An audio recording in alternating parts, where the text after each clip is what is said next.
and logistic issues. But we introduce remark event for our institution and for the community in general. Okay, ITG is an enterprising, outward-looking, and truly global technology center with more than 30 years of history and with a team of 140 people fully committed and determined to continuously lead areas such as artificial intelligence, energy efficiency, digitalization of water, autonomous systems, and construction sustainability. All these areas are part of our grand vision, which is to provide society the most pioneering advances for a sustainable future. And in this context, we envision air mobility as one of the most promising areas. We think that Europe has to go a step ahead. If we want to maintain European leadership in this area, in UTM is one of the main barriers for this leadership. I think we have to collaborate more than ever.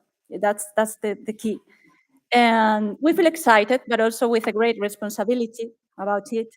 And we do strongly believe in cooperation. So we think this is a unique opportunity for us to enter, to foster this whole collaboration, to inspire new ideas and concepts, and in the area of UAM, and for our cities to become better and more resilient places. So I really hope you all, we are very fruitful friends, and you enjoy your stay and your experience in the city. ITG, my staff will keep at your full disposal for any needs you may have. If you want to know more about ITG, we'll be here. Please just touch base. We'll find the slot to enter into further discussions. And now, with no further delay, Enrique, the floor is yours. Thank you very much for your attendance.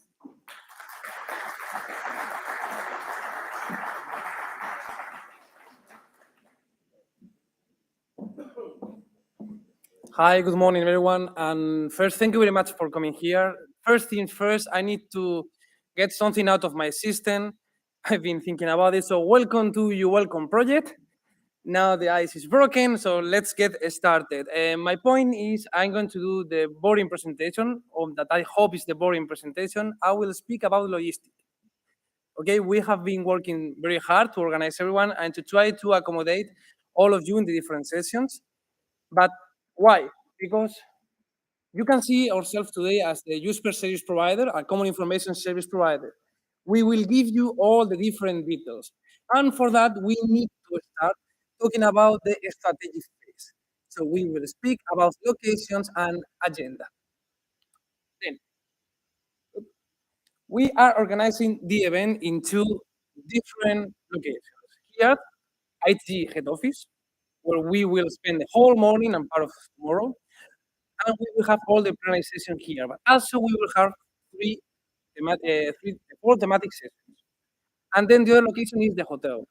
It's very easy to go from one place to another. It's 250 meters, a 3-minute walk, and we will be there to guide you. Just before the lunch, you can follow me. I will be there also, so you cannot miss the place. Just one thing I explained here. Okay, the different sessions. I will give more details that after the lunch. But what I want to focus is on the way. It's very important to know that the hotel has two different entrances. The main one is indicated there. You don't need to follow the yellow bricks like Dorothy. It's just the main road. But there is another entrance. It's the casino. Okay, I already advised. It's the casino. You don't need to go there. If you want, of course, you are allowed, but you don't have any excuse. We go there and see you, fine, happy, but you are here for the U-Space work. Okay? Then, let's go to the agenda. As every flight plan, we have the departure point. This is it. So you are here now in the welcome part, and the idea is to survive to the next two sessions to go to the free coffee. The free coffee will be served in the first floor. Some of my colleagues will be there to assist you to arrive. It's quite easy just to leave this room, go to the left and up. You will see a lot of signals there. Then we will have another 4 or 5 sessions, really interesting, all of them. Actually, I'm looking forward to listen to most of them. But the point is, at 1 o'clock, we will go to have lunch. My colleagues outside are arranging the details. If you want to have lunch with us, we have an agreement with the restaurant of the hotel. If you can go outside and pay if you have not paid yet. Because we want to avoid any queue. We want that this is as smooth as possible, so when you go there, you can go directly to it. And then after the lunch, we will return here for the session. All the animators don't need to be here. They can just go directly to the thematic sessions, but for the general public, you need to be here because I will give you details about what are the sessions and the main rules. Then, one more thing that I forgot to mention is that just before the first break, we will have a family picture here. So just need to stay. We will just put in the middle and we will take a picture for social media. The event is streamed, so you can go to YouTube, LinkedIn, and you can share with all your contacts. And in the afternoon today, we will have the thematic sessions.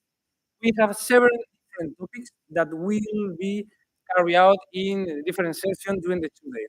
There are 7 sessions. You have already set up your preference during the registration form, so please stick to the schedule. It's quite important. If you have any issue, just contact our staff. We will be happy to help you. And the breaks during the thematic sessions will be carried out in 2 different places, so you don't need to move. First, we'll be here in ITG. The coffee will be in the first floor, but also there will be a coffee area in the hotel. So you can go there and continue the networking. And now, at the end of the day, will be several activities. Today and tomorrow, and I will introduce a bit more about it later. Then, for tomorrow, same. At the beginning of the day, you all need to go to the different thematic sessions. You have the information, as my colleagues already explained, in your badge. Just behind your badge, you have the session that you have registered. So it's quite easy to see. If not, you have several signals that you can go there and check the different agenda. And same, the lunch. If you have paid today, you can go to the lunch tomorrow. Quite easy. And in the afternoon, we will return here to have a plenary session to discuss the wrap-ups. What are the main conclusions? We will ask the question, and all the animators will present what are the main outcomes. At the end of the workshop, maybe next week, we will have a public document, so we will have all the conclusions there. And this lady here, Carmen, you have called her a lot. This is our main focal point, and as I say, this is our tactical conflict resolution service. If you have any problem today, you can contact her or any of the ITG staff. It will be quite easy for us to help you, and we're very happy. So please don't hesitate to let us know if you have any issue. Then, the funny part. We have organized 4 different social activities, social events in the afternoon, in the evening today, and tomorrow. One of them is something quite new because we decided to do that a few days ago, so I will need your help there. I will finish my presentation with that. First, the guided visit. This evening, there will be a guided visit to A Coruña. It's totally free. You have already registered using the link, and we will split in 2 different groups. Explanation will be in English. No problem, you can understand it. Then the departure point will be just outside ITG at 6:30, and the duration will be 1 hour and a half. So you will be ready for the day. No problem at all with that. But just be careful. You need to be outside ITG, just in the main entrance, because there is another guided visit to an exhibition, a cultural exhibition here in ITG. It's about the Proveedores project. It's 1 hour length, and we'll start here at 6:30, but in ITG hall, inside the building. We will return at 7:30, more or less, it's 1 hour. And then the dinner. We have been able to find a place for all people who have registered. Please disregard this if you are not coming to the dinner tonight. 40 people will be doing networking in Pulperia de Melide at 8:45 today. It's quite close here. You have received further emails, further information via email, all of you. This is not sponsored by EUROCONTROL. You work on our ITG, so everyone needs to pay the dinner. But we are negotiating a closed menu with the restaurant. We will know more this morning. We hope it's gonna be around 35 drinks included. And first, second, but we are still negotiating, so we will have more details later today. And that's all. And the last part is we have organized a visit to Galaxy Lab. Galaxy Lab is a drone test center. It's located in A Coruña, and we plan to go there tomorrow evening, just after the sessions, at 5 o'clock, more or less. The departure point will be ITG Hall. We all will be gathered here, and then we take a bus and go there. 1 hour and a half. But it's quite important that if you want to attend the visit, go to the registration point and say that to my colleagues. They will take note of your name in a list so you can visit. Just to give you more details, this is our drone test center. Will be open for work in a few weeks. It will be one of the first to visit the place that you are still here in A Coruña and you have survived through these 2 very intense days. So please remember, just go to the registration point and say your name to my colleagues if you want to attend, but just before lunch, because we need to do all the different arrangements this evening, so everything is ready for tomorrow. And having said that, thank you very much. I hope I didn't bore you so much.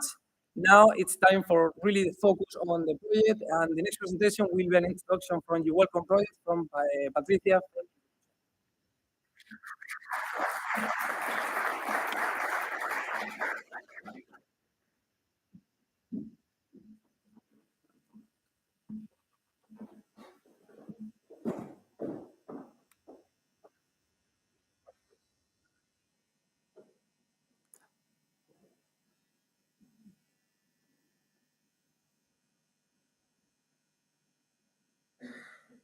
So, in the meantime, hello everyone. Thank you for coming here to the first workshop that we organized with U-ELCOME. I am Patricia Arbias. I am the coordinator of the project working with EUROCONTROL, and project manager is Ludo.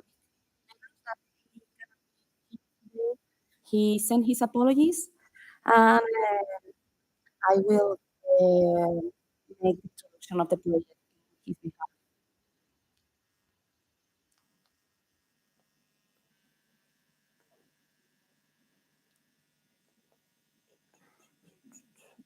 I am waiting for my slides. Just one second.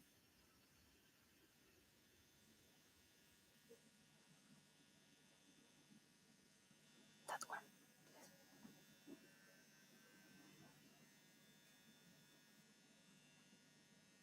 Well, if not, I can start without the slides. Not.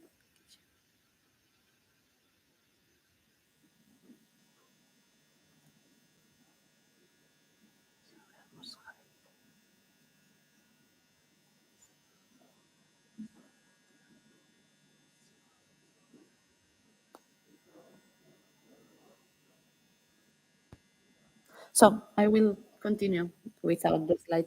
The first one is not very important. So, what is U-ELCOME about? What is our main objective? We want simply as that, we want to see that everybody. Let's wait a minute to see my presentation also ready.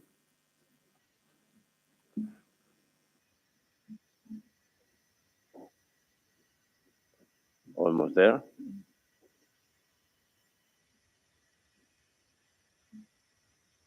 I already see it, but also you.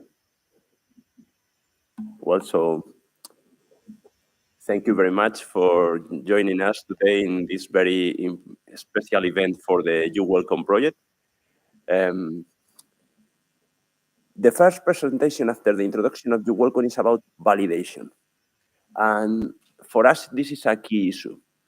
This project is a digital Sky Demonstrator. So what we need is to demonstrate that the U1 and U2 services, the solutions deployed in the project, are really doing what they are expected to do, are they really providing the benefits we expect. That's the objective of this project.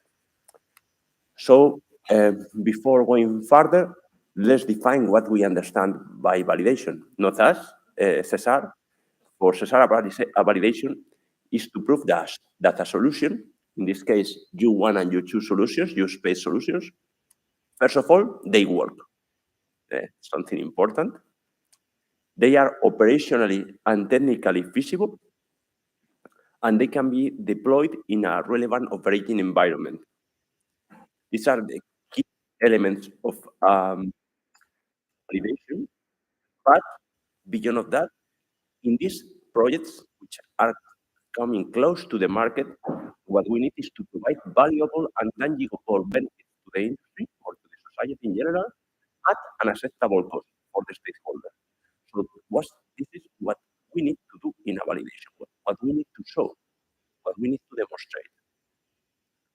How do we do so? Well, there is a methodology in the validation plan, but in general terms, we can say that the first thing, if we want to provide benefits, is to know what are the stakeholders' expectations. Then we have to define objectives, what we want to measure and how, the success criteria, the assumptions, identify the operating methods and the previous operating methods. This is an essential step to the benefits for the operators, for the rest of the society, are going to be based on the difference of the operating method. If there are no differences on the operating method, the solution probably will not take benefits or will not provide benefits. And then, last but not least, this is the core part, we will plan the exercises we want to develop to identify the objective in each exercise, the success criteria, etc. But as said, our first focus are the stakeholders. First of all, as you can see, the final users and the UAS operators. These are our key players. The UA1 and U2 services, the U-space services are there to provide something to the drone industry. If not, well, it's useless.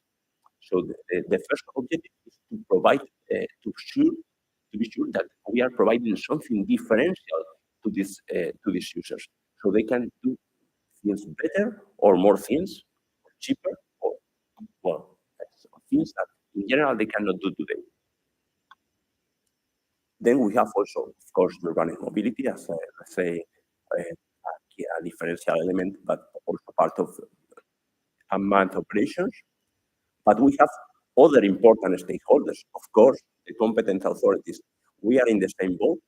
I think all of us, industry, academia, and research and authorities, we are willing to make U.S.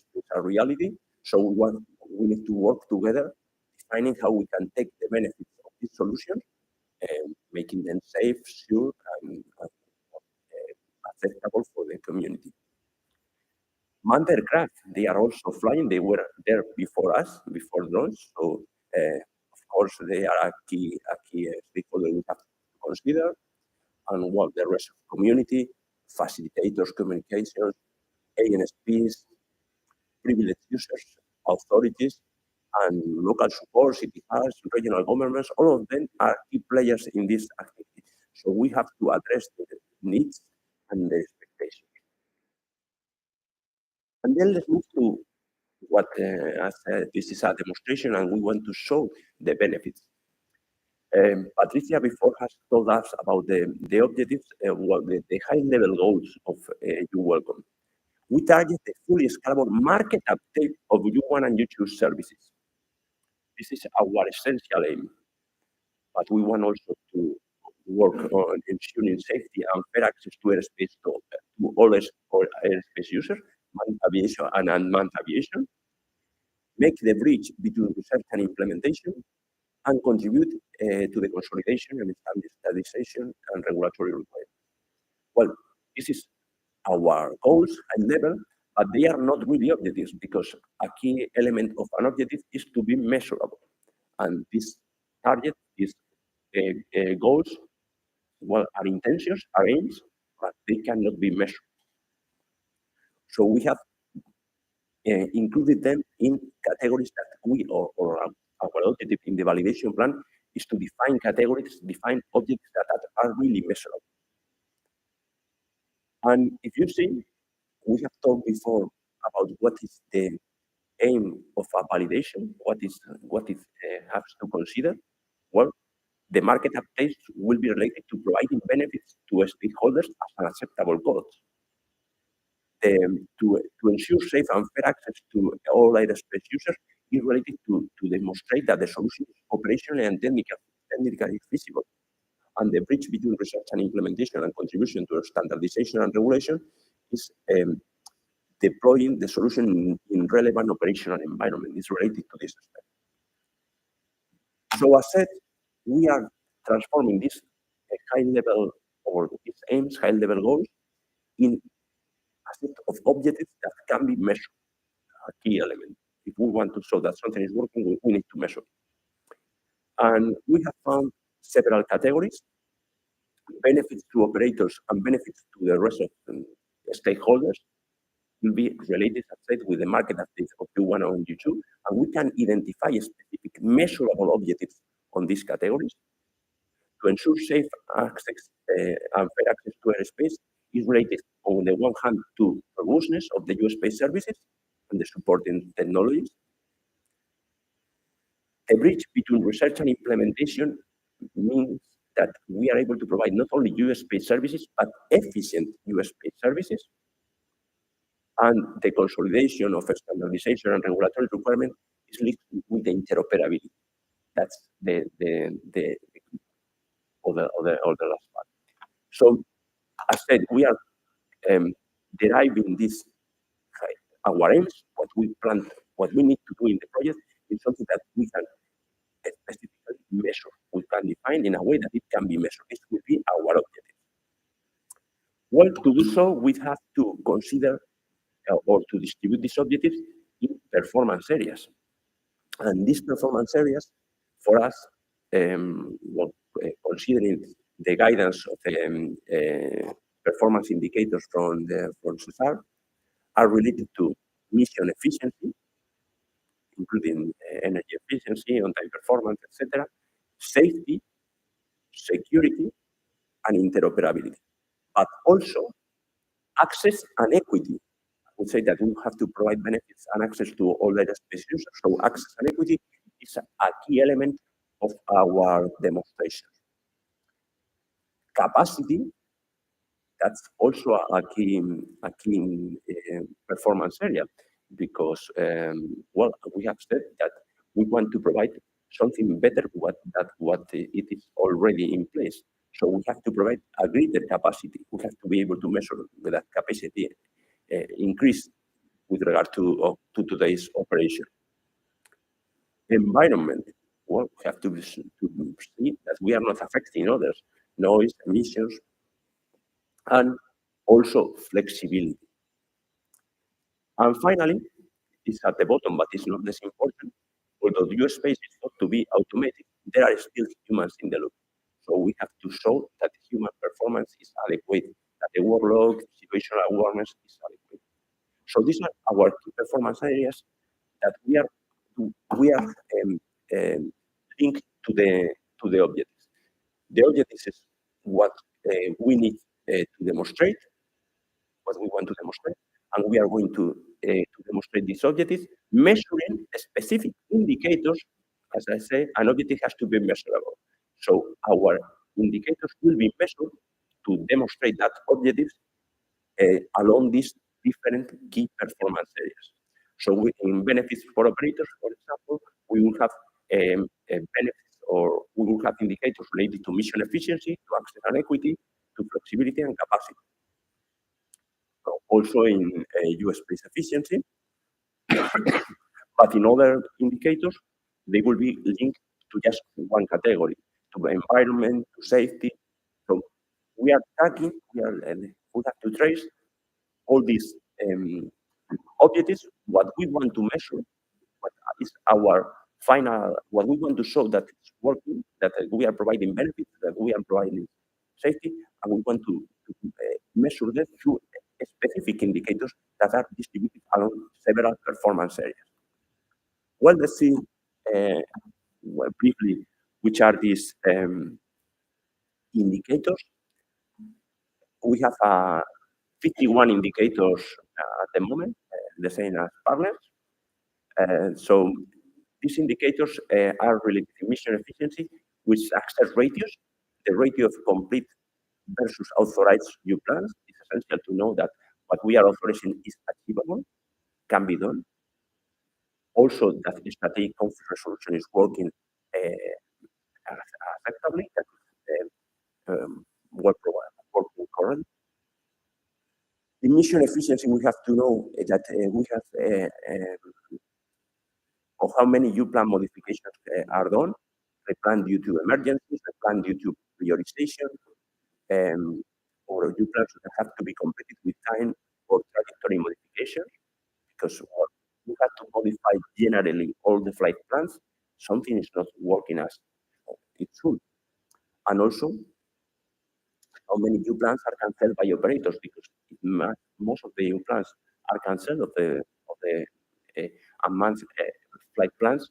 Well, something also is not working as we would desire, and that's essential to provide benefits to operators and to ensure this market uptake. With regard to safety, well, we have on the bottom, but the most important, we don't want to have aircraft at risk of collision, so we will have indicators on this sense, but also we need to measure the number of alerts, conformance and contingency alerts, the offense violation, and also the robustness of network ID transmission. We need to, in the tactical phase, to have traffic information, and in this phase, we need to have the position of the drones, and also of the main aircraft in non-controlled airspace. Security, well, probably very difficult to measure in a demonstration, but our indicators are related to denial of services and identity theft committee. Interoperability, we have different actors, so we are showing the interoperability between operator and USSPs, interoperability between USSPs and between USSPs and common information service providers. All these elements are key steps, and also they will be really useful. They will be an asset from the project for standardization and regulation.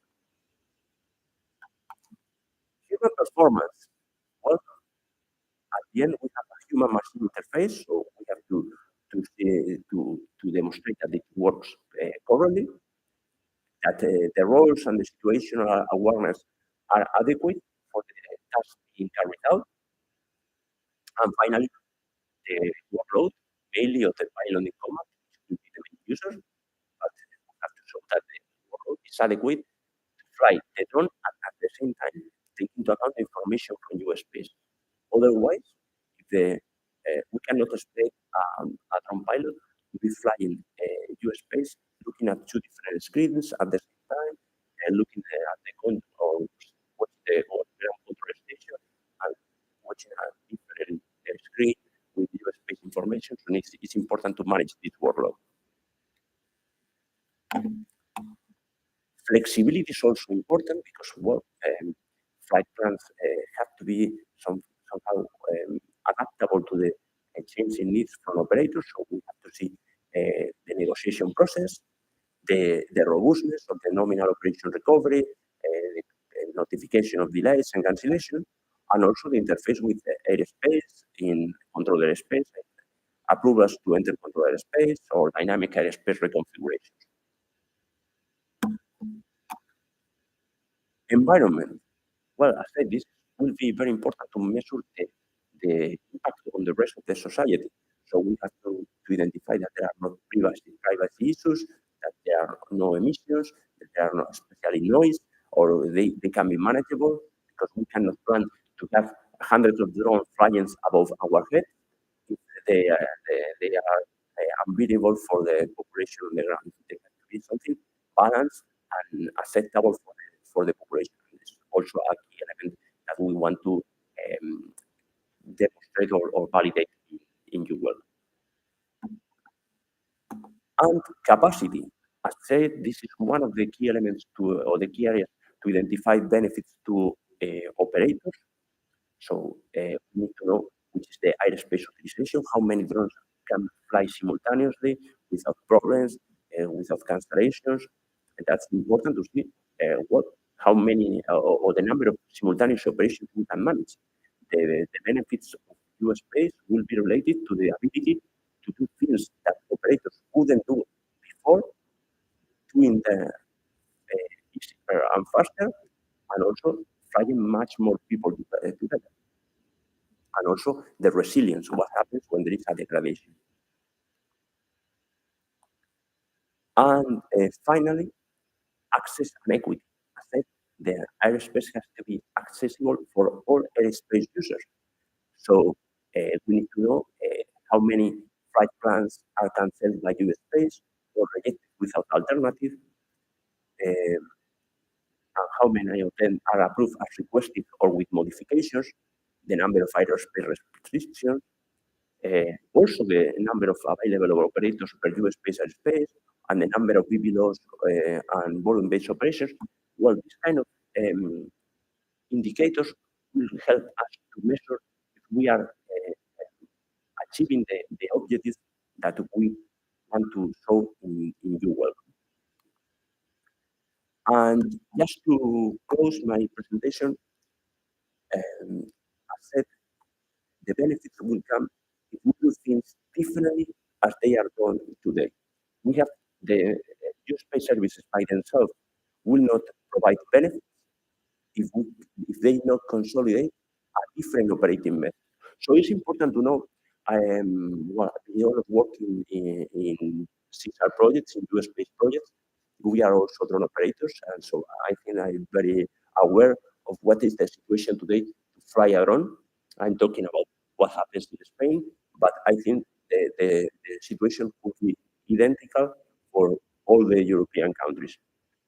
Well, so as a drone operator, of course, you have to register with the National Aviation Authority, and then once registered, you can start to think on an operation. So you can think on the definition and operation plan. Depending on the kind of operation, if it's in the specific category, in the open category, you can just fly generally, but if it's in the specific category, you will have to ask for an authorization to the National Aviation Authority. Once you have that authorization, you are in principle ready to fly that kind of operation. But in fact, and this is the common thing, even being approved to fly, for example, an operation in a populated environment or BPLOS operation, you will usually cross different volumes of airspace which have a number of restrictions. So even being approved from the National Aviation Authority, you have to coordinate before flight with different national or local authorities, airports, ANSPs, national parks, well, police or towns, well, many authorities. And in general, you have to do this request one by one with different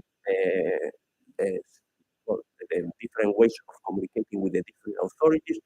Some of them have web pages, some of them have forms, some of them you have to just contact them and send an email, but different ways addressing different people for the same operation, for the same individual operation, not for a generic operation, for the same individual one.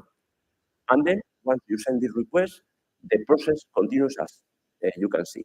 You have to, before sending the request, you have to wait. Afterwards, you have to wait a bit more. And then you can start crying or insulting. And finally, hopefully, you can get an approval to start the operation or not. So you can decide to quit business directly because this doesn't work. But if you are lucky, you can fly. And then you start the operation. The pilot has to control the drone trajectory, accomplish the mission goals, monitor the status, the drone status, watch out for pedestrians, etc., and also be aware of other UAS or aircraft. To do this, without US space, probably you will have to cross your fingers. You can do BBLOS flights in a segregated area, as an area segregated by a NOTAM, so you have to be confident that every man aircraft pilot is looking at every note and every day, which is, I'm also thinking that I'm going to be rich in a few years, but well, not likely. So this kind of things is what the way we operate now. So we can see where we can find benefits of introducing new space. We can provide benefits. We are able to simplify the way people get ready to operate, to fly, simplifying the approvals from the authorities. We are able to do this. We provide safety during the pre-operational phase and tactical phase also. So these are the outcomes that U-Space has to provide. And this is what we understand as new operating method. Well, in the new operating method, you still will have to register to the authority. You will have to consider the type of operation you want to fly, and eventually you will have to still get to the National Aviation Authority to do to get an authorization to fly an operation in the specific category. But then, for a specific operation, once you have the generic authorization, you will just check or submit the flight plan to the USSP. The USSP will check the compatibility with other U plans, with geofences, with restricted areas, and the flight plan will be approved. And eventually, some flight plans can need a request through a single window to some authorities, or just information to the local authorities, to ATC, that a drone is going to fly there. Depending on the volume of your space, we will demand a specific manual approval, but in general, it will be an automatic information for approval. So here we have many benefits in terms of time and flexibility to fly. For example, today, if you want to fly a drone in a restricted environment, you have to plan the operation perhaps 1 month or 15 days in advance. So when you are approved to fly, probably you can fly because there is wind or it is raining, as it is happening as this week. And then with U-Space, we will be able to do things easily and with a single window or a single screen to ask for all the approvals and faster. So then we will be able to start the operation. The pilot will start to have to check for drone operations, to complete our mission, to set up the preparation. But during the operation, the pilot and the rest of the community and the rest of authorities or involved people will have traffic information, will know other drones or other aircraft flying over there, will be able to manage situations, contingent situations or emergency situations. These are the key benefits provided by U.S.-Space with regard to the previous operating method. So this is the element, or this operating method is the way we identify our objectives, what are our benefits, and what are our specific objectives we want to measure. And we will do this through the indicators I have explained before. So this is all from my side. Thank you very much, and I hope it's been interesting for you.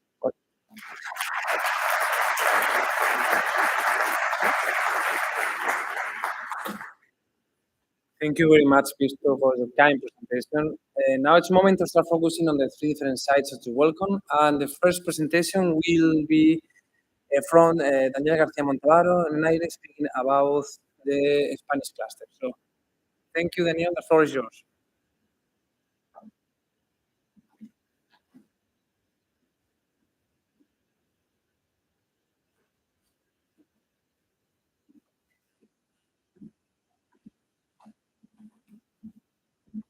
Hello, good morning all. Well, while we are waiting for the presentation, if you want to know if your shot site is healthy or not, you can check, okay, without removing this and try to read this, okay, because I'm starting to get some problem with it. Yeah.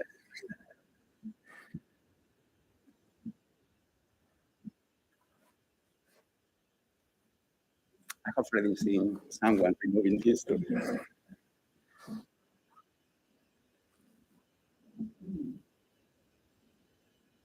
Okay, so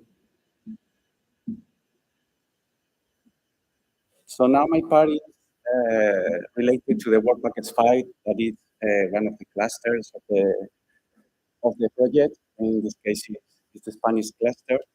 Well, here you have the index with the different parts we are going to see in this work package that is going to be very similar to the French one and the Italian one. And well, related to the members that are part of the Spanish cluster, as you saw in the introduction from Patricia, here are the members of the Spanish cluster. That is more than half of the full membership of the U-ELCOME, and it's well separated in different roles. We have the most important number is the US operators and also the coordinators of the operations at the different locations. You can see the locations on the left side that was already introduced in the Patricia's presentation, and the different stakeholders. We have the common information serving provider, that is aéreo, different USSPs. We have 3 different USSPs, aéreo's Logic and Airus suite from IPG. And we have also introduced little D-Flight, because D-Flight is going to be also an USSP in the last part of the project in 2025 in Galicia's location.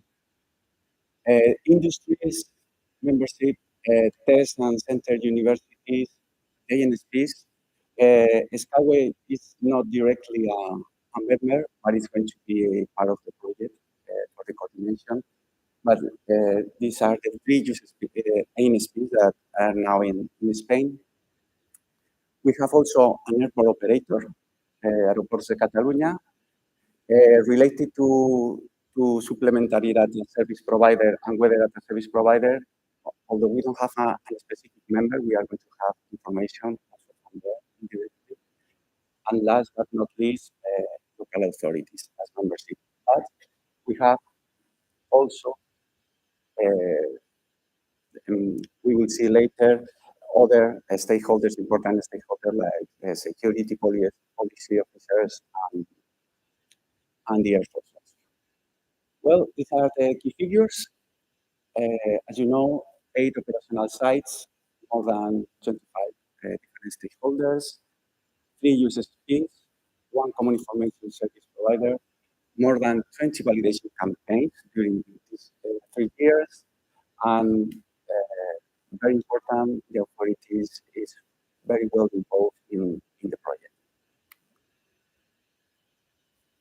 Here you can see the US space architecture in a very high level. I think it's easier to start from the very right side with the drone operators, the different drone operators on the right side, and on the left, the integration with the different USSPs, right? From the USSPs, the coordination technical with the common information service provider, and on the left side, all the relations with the authorities. You can see is the AESA and the DGAC involved in the project, the relation with the regulatory framework from EASA, the different ANSPs with the data that has to be interchanged, like the dynamic schedule configuration, traffic data from the manned aircraft and the NOTAMs, and of course, involvement of local authorities. Okay, that is very important. And in the down part of the right side, we have all the technology and data providers. About the integration of the drones and the USSPs, we will have 2 different options. The option A is through a tracker or add-on on the drone that will go all the information to the USSPs, or the option B, directly the integration, the telemetry of the drone directly to the USSP through an API. And now we are going to present the different, I think the most interesting part of the presentation, where we are going to fly and what use cases have to be addressed. We start with the left side with Fuerteventura Island in Canary Island. where we're going to have mission times privileged corridors, and the mission is more focused in clinical part and medical use cases. And you have in each graphic a little summary of how many USPs are going to be connected, ISPs, local authority, etc. And the first validation campaign starts the next year in 2024. Then we move to different areas, that is the Coruña port, the port, and the Galaxy Hub that was already introduced by Enrique for a trip to go. And there are different mission types like inspection, surveillance, and area photography. I have also the summary below with the port authorities, for instance, as an authority. And you will always see that there is always the local administration or the local government involved in its location. That's very important. And the validation campaign will start this year. And on the right side, we have the Valencia region that is focused especially on the first year in Benidorm, in the city of Benidorm. And you can see different areas for demonstration flights with medical, logistics, surveillance missions. And as I already mentioned, this year we will have flights there. Then Andalusia, south of Spain, is more focused in rural environment. And Villacarrillo, Aldeas de Segura, there are two villages that can be connected with people flights. And also the Atlas Experimental Center is going to be a place to test flights. As I mentioned, it's going to be a delivery of medical video flights between in a rural environment. So we think that it's a very important public mission. The first validation campaign will start the next year. Then we move to Navarra region that is in north of Spain. And we have three different locations: a job center, an area that is outside with a rural area for real emergency scenes, and the Lumbier Premium Aerodrome in order to test the conspicuity missions and the relationship with manned aircraft. And about mission types, we have power lines infrastructure, surveillance, real emergency use cases, and the validation campaign will start next year. On the right side, Aragon, Zaragoza, that is between Madrid and Barcelona, and it's a very important logistic region. And it's going to be focused in urban flights with logistics, emergency use cases. And we will start this year with validation campaigns. And now, the other coordinators, one of the coordinators of the project has two different cities in the same scope of the project. On one side, we have Madrid, that is related to medical supplies missions, and it's very challenging because of the city. That will start flights this year. And on the right side, Seville, the city of Seville with three different locations. And the focus of Seville is the flight of the EHAN air taxi.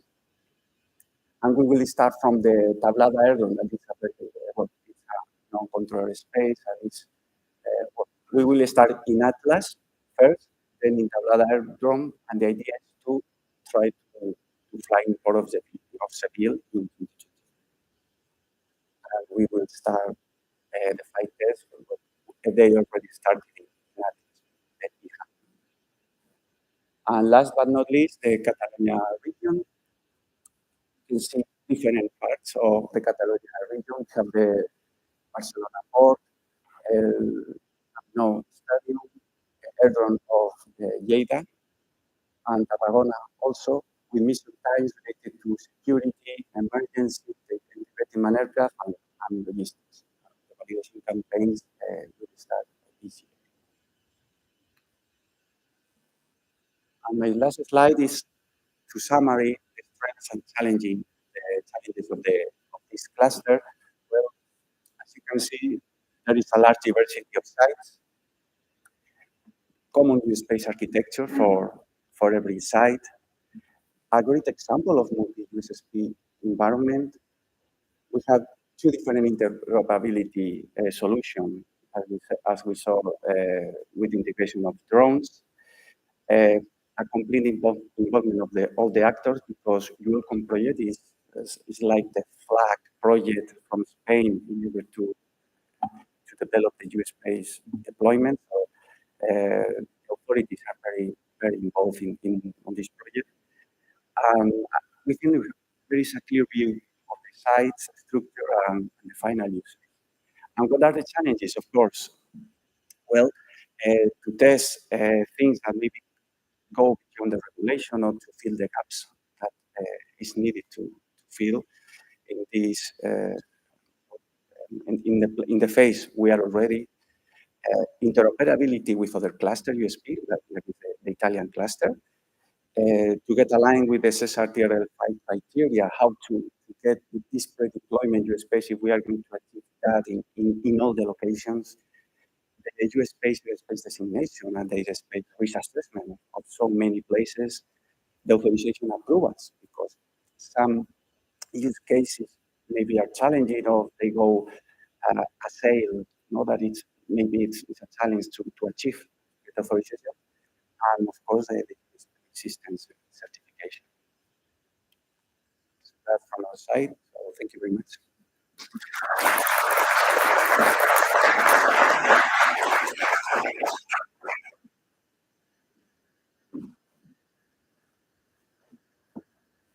So thank you very much, Daniel, for a nice presentation. We are really happy on have you welcome here in Spain. I can speak by A Coruña and also by the sandboxes and sites. And now that we have finished a bit early, I want to take advantage of this extra time to do two things. First, a reminder, please, if you want to visit Galaxy Lab, use the break to go to the registration point to say your name if you want to visit. Okay, it's quite important because we need to do all the arrangements. And then now it's time for the family picture. So we just everyone put together so we can take the picture, and then I promise we will go to the break and have a nice coffee upstairs.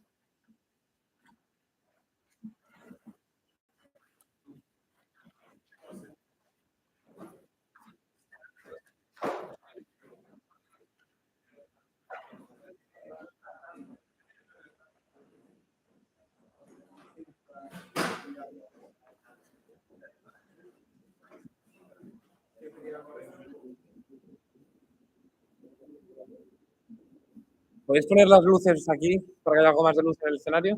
Mejor, en el patio de butacas, perdón. Además, ¿te pongo la linterna?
Mano in alto, italiani.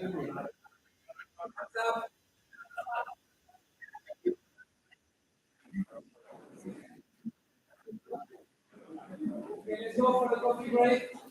Let's go out and let my colleagues finish the minutes.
Hi, morning everyone. Buenos días, everyone.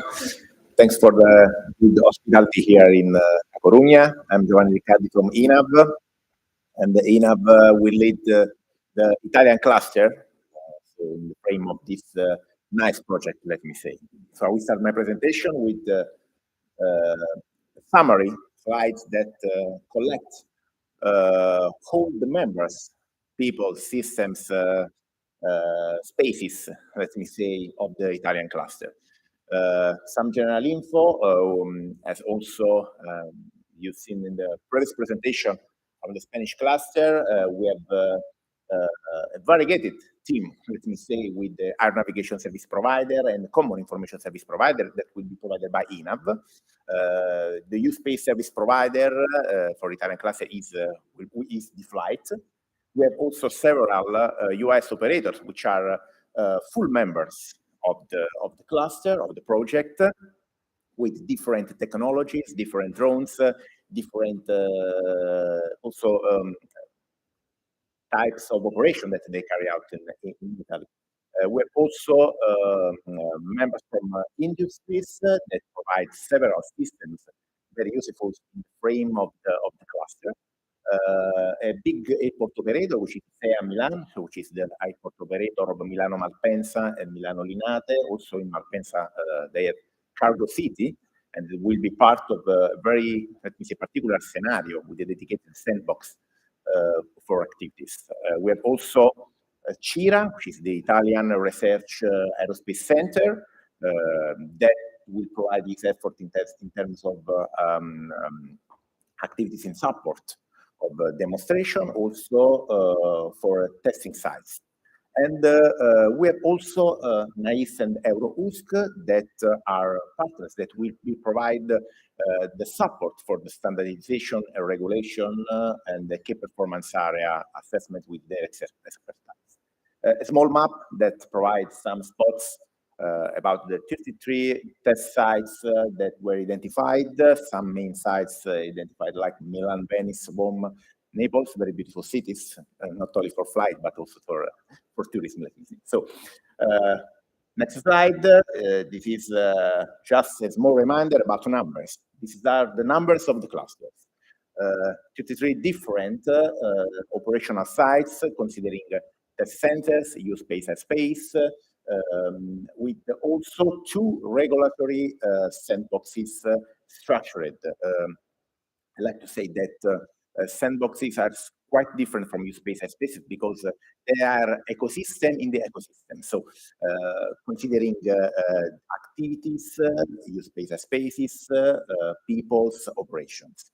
We have 2 in addition to location that we have, one in Milan and one in Campania, with several activities planned inside.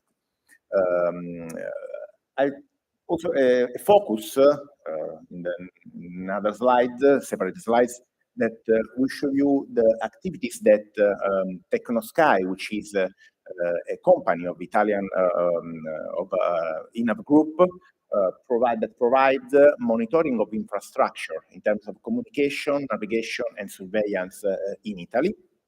And these activities, since 2 or 3 years, is done with drones. So this is another part of activities that we want to put inside U-ELCOME. And through the synergies of U-ELCOME project, we want to test over the national territory the monitoring of infrastructure with drones. This will be part. We identified 21 sites that are interesting for the frame of U-ELCOME.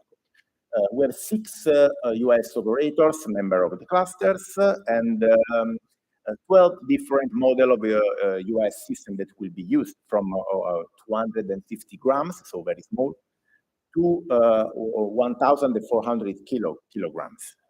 So different vehicles from different operators for different operation. And the last spot, let me say, is the most preferred for me, because it represents the fact that the cluster is made by, of course, operators, by systems, by people. So we are, let me say, an integrated team that we provide all the best to provide the results and the numbers, let me say, for This is a slide that collects all the pieces relating the architecture. So I don't want to come inside each block, but just to say that we have a common information service provider and 9 navigation service provider, and U-SSP, all is connected by arrows, left and right side, with operators and also with the technologies and other data providers. Just to say on top right that we have also general aviation, very important for us because we have a very big community of VTS and general aviation in Italy, and our view is that the U-space, airspace, is something that could be very interesting also for them. Of course, general aviation could be operators, could be users of U-space airspace, of course, if they will allow us to provide them the rules and they embrace, we say, these rules, and also the usage of U-space services. So they will be, of course, part of the blocks. Also a dedicated block for the Spanish USSP, because as you know from the previous presentation, we planned demo activities of multi-USSP. So the Spanish USSP and Italian USSP connected to the common information service provider of Spain and vice versa. So the Italian chief connected to the 2 different use-based service providers, one from Spain and one from Italy. And this is something very challenging, let me say, because it needs, of course, a lot of coordination among all the actors. But I'm quite sure that thanks to U-ELCOME, we will do this. Another view of architecture, just to show you the other, let me say, iron boxes, iron pieces that we have in the frame. In addition to drones and their ground control station, we test also the UTM boxes, so the small box that you put inside on your drones to track it through the space tracking service. 2 different ones. So 2 different boxes physically that will be placed on board the drones for the tracking, and also virtual UTM box that will be used during the demonstration activities.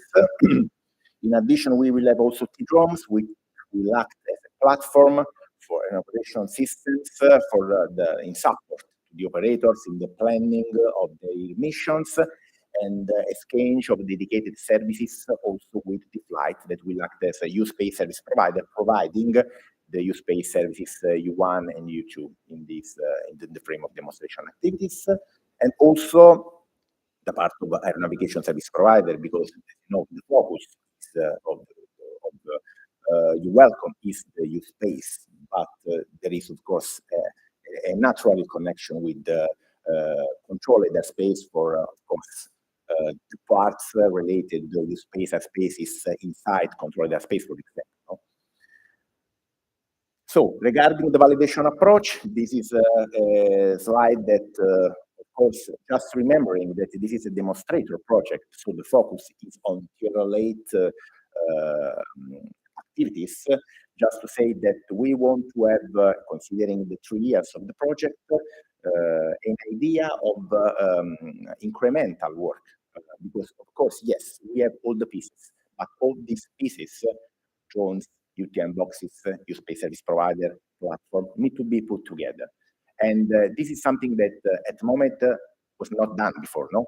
So we use the possibility that U-ELCOME gave us to put all the pieces inside the puzzle. So we will place all the pieces at the beginning of in 2023, ending at the full, let me say, implementation of the system at TRL 8 in 2025.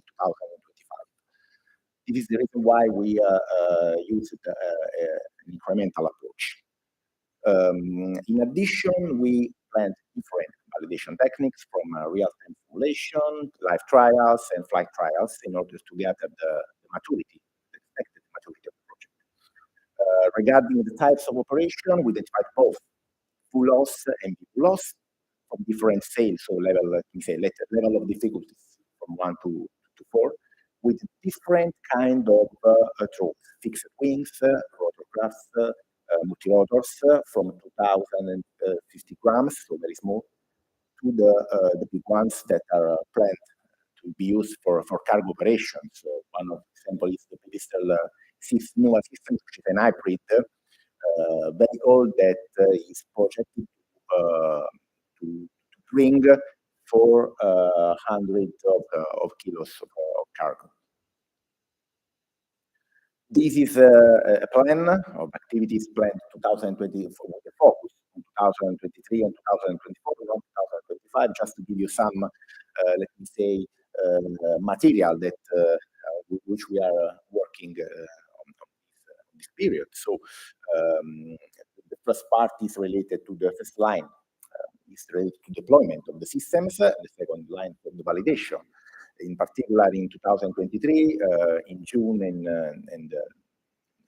May, in May and June, we will test all the systems which are involved, and in October, September, October, we will have the first part of flight trials with different locations. Then we will move in 2024 with additional activities, flight trials in the 2 sandboxes, and also considering these. These operations these locations are the selected location for the sites for 2023 validations.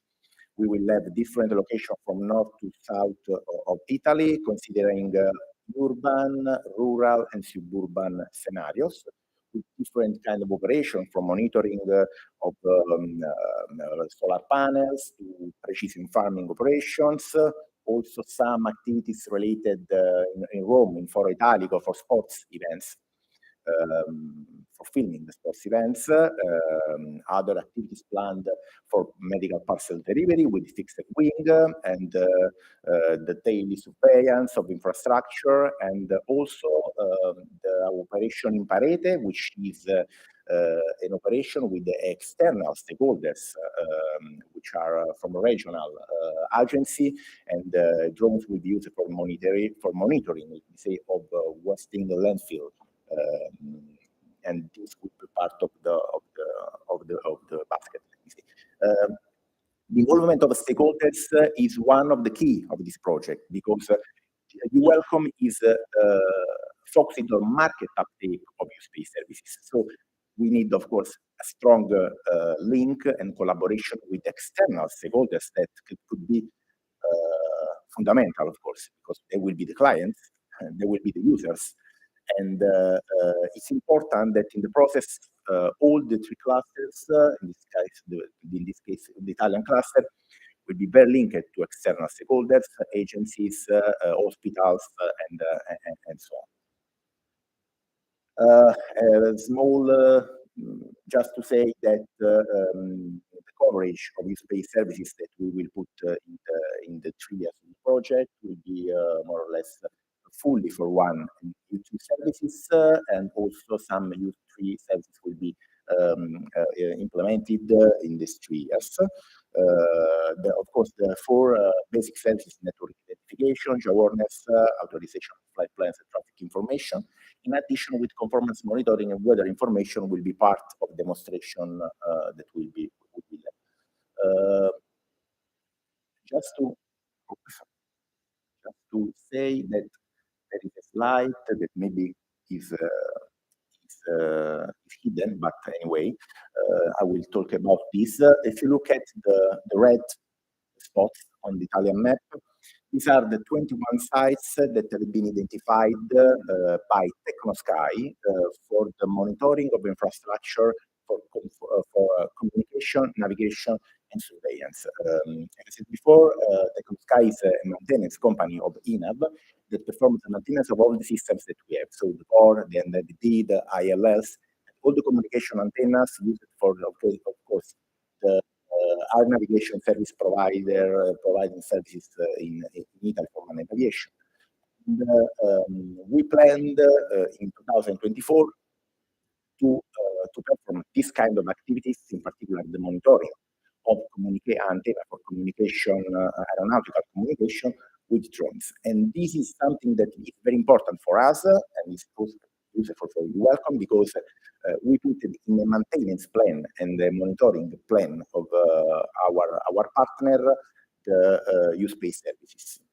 This will allow us to collect many data, numbers, and results that can be used for, of course, to feed the U-ELCOME project.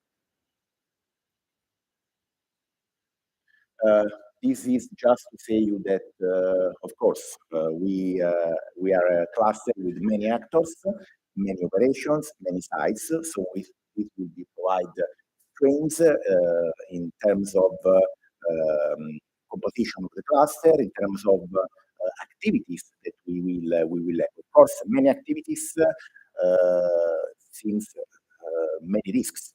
So we have to be very good to manage these risks in terms of authorization process, in terms of involvement of Italian civil aviation authorities that is fully aware of what we want to do. So this is something that is very important for us.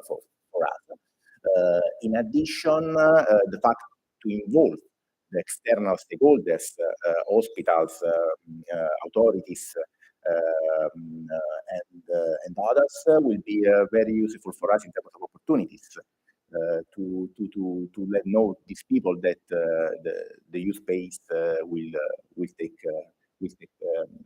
the fly, no? And they can use the U-Space to provide their services, their activities. About the spirit of the cluster, I like this slide very much because it tells me what we are doing. You know, the view that we have of our cluster is that a cluster is an aggregation of people, systems, infrastructures, but all these pieces need to be well organized. The activities need to be well planned.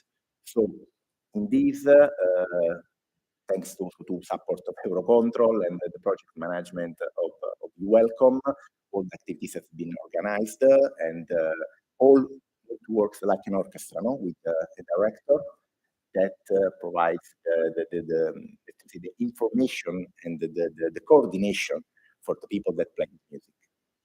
So what we expect from the clusters, of course, the coordination, the organization, and involvement of all partners in an equal way. And what we want for the members of the clusters, operators, and others, that they have to fly. This is the message: fly new space, use the services, collect the data, and put all together for the spirit of the UN. So I finished the presentation.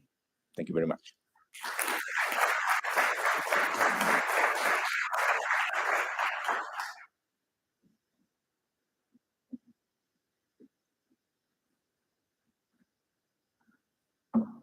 Thank you very much for a very nice presentation. It's quite incredible what we plan to achieve in U-ELCOME in the 3 different sites. Now it's the moment to listen what is going to happen in France. So thank you, Farah. The floor is yours.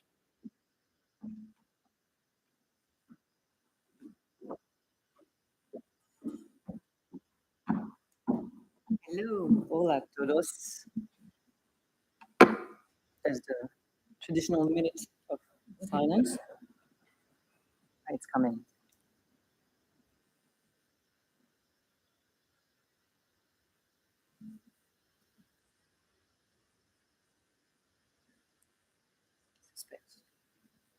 There you go. So, hi, thank you, Enrique, for the introduction.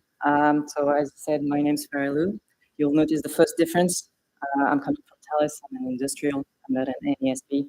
You'll see later on what this is about. And I'm happy to present to you today the French cluster of the U-ELCOME project. So you've seen the slide in the other clusters, but I like to start with it because it gives you a nice overview of the cluster with some key figures that you can keep in mind. And of course, I will go into the details of these figures during the presentation. So the first figure that I want you to look at is 300. So more than 300 hectares are currently available for our test site, and we are expanding.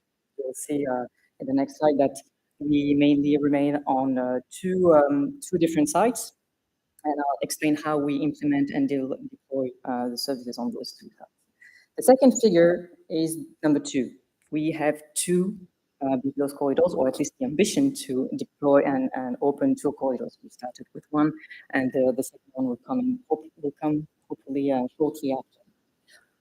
1 USSP, okay, compared to the others, cluster we have several. It's just 1 USSP, but it's a group of 3 entities. I'll explain also later on why this group of entities form together one single USSP. So already on this slide, you can see many differences with the other clusters, but we kind of complement each other, and we provide the good opportunity for the U-ELCOME project to achieve its goals. Again, number 2, to show you that we have 2 sites at the beginning of the project.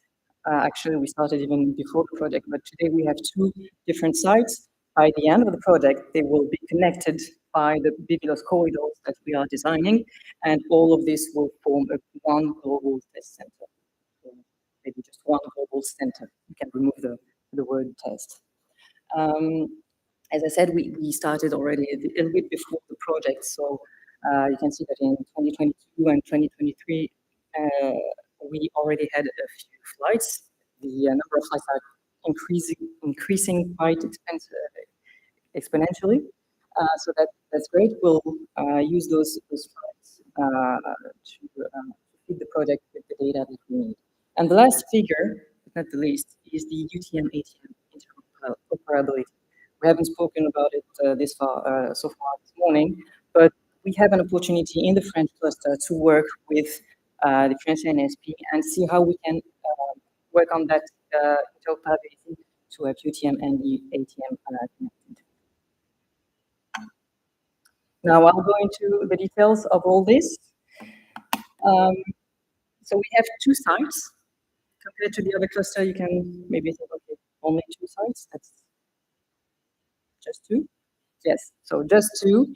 And I know there's I don't know if you know the saying in French, petit mais costaud. So I'll translate for you. Small, strong. Okay, so we focus on only 2 sites at the beginning, but we use our strength to make it a real operational environment. Actually, one of the main differences also with the other clusters is that all the operations that we rely on in this project are real operational drone operations. They are not organized to validate or demonstrate anything. People are already flying in the area, and we rely on those drone operators making their flights for their current business to feed all the information we need to validate the services. So we have those 2 sites. The first one we call the test site, CEDIF, which stands for Centre Excellence de Drone Île-de-France.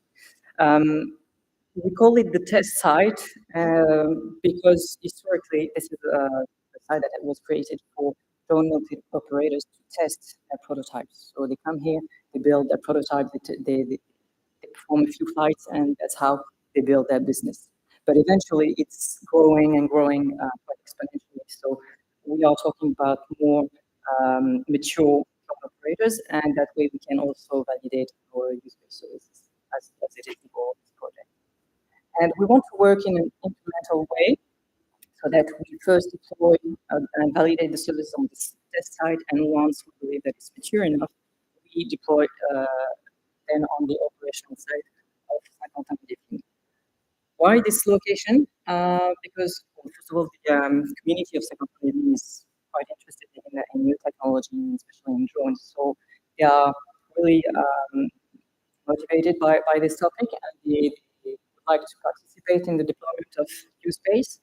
And also the other thing is that in Paris Olympic Games 2024, they will host 4 Olympic sites.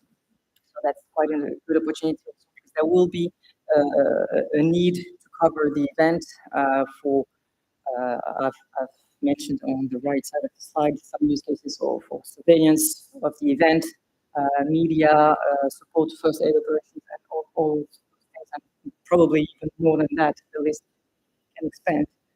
So that's quite a good opportunity, and that's what, and it's really operational. So with the combination of those 2 sites, that can also be completed by the corridors that I mentioned. That's just a perfect spot to implement U-Space.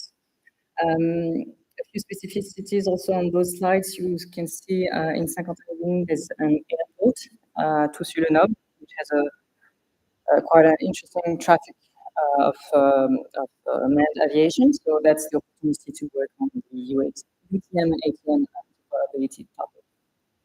We'll use a U-Space dedicated platform. There will be a supervision center. I've mentioned here 2 drone ports, but that might be more, because we also evolve as we move forward with the project, and a dedicated surveillance structure. So the main message here is that we have those 2 sites. They host real-life operations. So you have all types of drones, from fixed wing to from the very small to the huge one.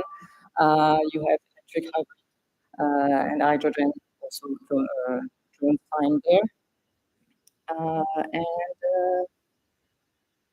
on mission to the SSP will be big data, because, as I said, the site has been up and running for the last 5 years. But I think that if we cannot back up this statement by data, it doesn't mean much. So we have to collect the data to show that we are implementing, we are validating, and we are mature, because there's a real market there that is already present, and we only continue to more. I'll try to go quickly on this one, so it's a bit more detail on the testing area. The testing site, so as I said, 300 hectares. You have a zoom in on the drone port. There's a huge track. There's the supervision center we use also, and so I've mentioned here the extension is planned to add 2 long corridors, but in this slide you can see that we have started already to open the corridors. The approach is that even though in the French cluster the civil aviation is not, and the ANSP are not officially part of the project, we are working hand in hand with them. So we work in a collaborative way, and we submitted the proposition to the civil aviation authority to open those corridors. Their advice is that, okay, maybe it's a bit, well, it's ambitious, and they would be happy to see that becoming real, but let's play it safe. So we open part of the corridor. We start with the green one, which has a lower ground risk. We open the first 2 segments that you can see at the bottom, right bottom of the slide. So first segment is 9 kilometers, the second is 12, and if you put them all together, and we're actually activating those 2 segments together, one way and return, that makes 40 kilometers long to test your baby laptop. So as I said, we work in a collaborative approach with the Civil Aviation Authority. This slide is to show you the progress that we've made. So it's official. We had a VIP published late January this year. So quite early stage of the project. That's great, because that gives us plenty of time during the 3 years project to experiment, deploy, and validate our services. However, I will be honest, the biggest challenge today is to get the drones flying in those corridors. So in the testing area, it's well implemented. We have drone operations every day. But in the corridors, it's more complicated than that, because now that we have designed the airspace, and the airspace is activated by NOTAM. You can see an example here. The first one was published in January, February. We do not have drone operators flying there. The main reason that process to get an approval to fly here and now. I'm thinking about the diagram that Victor showed earlier, wherein the wait some more time, and prior insult. The process is long, it is painful, but it works. The issue is that the drone operators, when they think about all the work that they have to provide and the time that they have to wait, they're not so enthusiastic into trying that. So we need to do some more work with the Civil Aviation Authority to try to find a way to expedite a little bit the process and hopefully get more and more flights. If some people here are interested, we can also discuss and possibility to use these corridors for now we focus on the what we call the operational site. Is we had recently the approval from the local community to create a test site that is located here in the south, quite close to the Gulf side and very close to the airport. So now we will start the process a little bit like it was. We will approach the Aviation Authority to propose the design of the airspace to create a new area for drones to fly there. With these expected use cases, but some more can come up. For example, we had recently a strong demand from a training center because this particular site has, as you can see, there's a building that can be used for scenario S3 operations, and they don't have that anywhere else in France currently. That's a new business also, and the needs are coming from. What else can we do? So that's the global picture that you will get at the end. So on the right side, you have the test site. On the left side, you have the operational site, and in the middle, the connection with the two. At the end of the project, hopefully even before, if you manage to work efficiently with the authorities, that you get one center and space airspace managed by Systematic to allow the operation. Now, an important thing also to mention here, all the operations that are happening today and that will continue to be performed until the end of the project will help collect data for U-ELCOME. As mentioned before, we need data to support as proof that we've reached a maturity level and market uptake is a quick picture will tell you who's really involved. So one possible CISP. In France, there is no CISP. Okay. What we will do is to distribute other entities. There is one USSP, which is a group of partners. Alice, each of us provide one or several use-based services, and together we form a USSP. We don't have actually drone operators participating in the project and not part of the consortium. However, they are using the sites, they are flying, and rely on those flights to collect the data. We have industrials, Thales and Evento, providing technological blocks and also all the expertise to design the airspace, the air and ground analysis. And so Systematic, which is here, it's an R&D center, because it's a testing center that fosters innovation and hosts a lot of startups, but also small and large groups, so being Thales. We are flying there for our business needs. We have one ANSP that is part of the project, but not of the cluster. Still, I'll put it here because we work together in a collaborative way, and that's quite helpful. No airport operator so far, but CSP with the service provider and local authorities also participating in the project. A few words on the architecture. As I said, there's no CISP. The main thing to take from this slide is that there's one USSP different entities. You can get the distribution of the services between those three entities to the operators. You have segregation and the parties. This slide of the other stuff, so I will not speak too much about it. And here, so just to focus on the main use cases, mandatory one, and as you can see, the distribution between the ATM, and you see there's two types. Tell you how many are working. US AVS is focusing on mission planner and network execution. And AVS is providing a tool to manage the flight organizations. So we already deployed the site, and hopefully will here in the validation strategy you can see that we will deploy more. So the aspect manager that you can see at the top out to tools provided by Thales. Will deploy this summer a second mission planner in ATM that we can start validation campaign with those flights hopefully very soon in the course. And next year, or maybe it's quite a pessimistic view that we will deploy as soon as we have the airspace just open. We are working with, as I said, the authorities, the airspace, as soon as it's, we can deploy validation campaign number 2.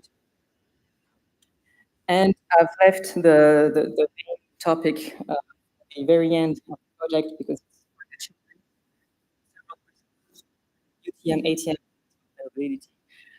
Only because currently there's some uncertainty on the context in France. ANSP.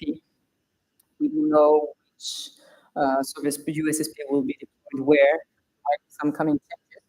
But if we can manage to start working on that, and we have started actually to discuss with the TSNA to see how we can work on that topic and then provide feedback to U-ELCOME projects, disseminate to people.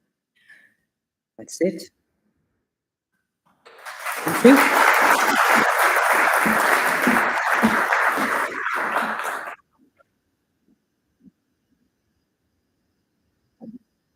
Thank you very much, Farah, for the nice presentation. Now that you all have a view of what is welcome to U-ELCOME, it's time for the last U-ELCOME presentation before jumping to other stuff. So, Andrew, please, the floor is yours to speak about the architecture and the standards. Thank you very much, Enrique. So, just a moment while the slide is brought up. I must say I've been very impressed by the team's performance so far. Very nice presentations. So we've learned a lot, and I'm very happy that Farah started talking about data, because that's what I'm going to talk about now. So, okay, I see it. There we go. So my name is Andrew Haitley. I work for EUROCONTROL. We are interested in this project. EUROCONTROL is a pan-European traffic organization supporting states, and our interest here is the pan-European aspect of this project. So I'm going to talk a little bit about diversity, just to get your interest in what we're doing here, and then a little bit about Work Package 4, which is the harmonization work package, and Work Package 8, which is the standardization and regulation package. So diversity. We have in the room, I think, more than 12 countries represented. Many of you should see some familiar thing on the screen there. This is the current situation in Europe. These are all the subject of standards. None of these is some homemade design or standardized. And I was amused to find that 2 of these, the French one and the German one, are the subject of the same standard, but this standard has variants inside it. So you can produce an incompatible situation within the same standard. But here we are. This is what we live with in Europe.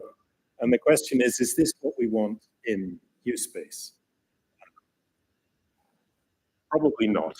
So the single European market is said to be the greatest achievement, or one of the greatest achievements of the EU.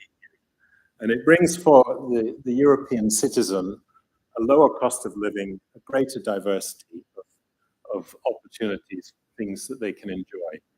And the hope of EASA and DG Move, when the regulations were written, were that the U-Space regulations would produce a single European market for UAS services and to allow mobility of UAS operators.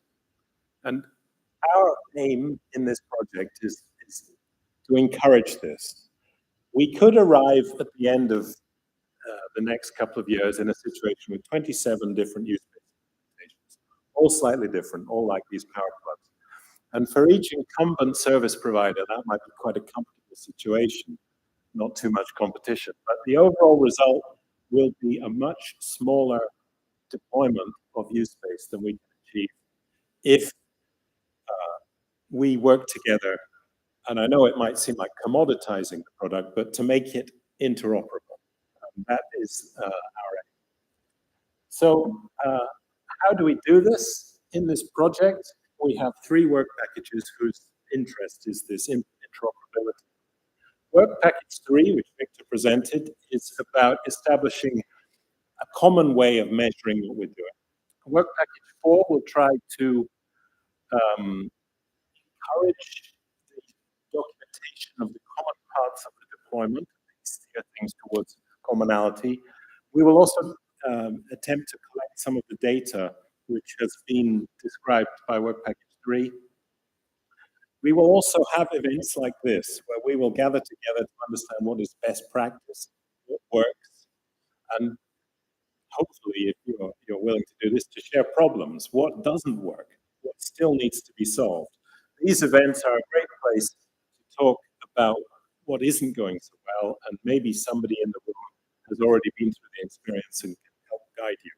Because what we're trying to understand is what is best practice and what should we document to try and help those who follow us to deploy U-Space successfully.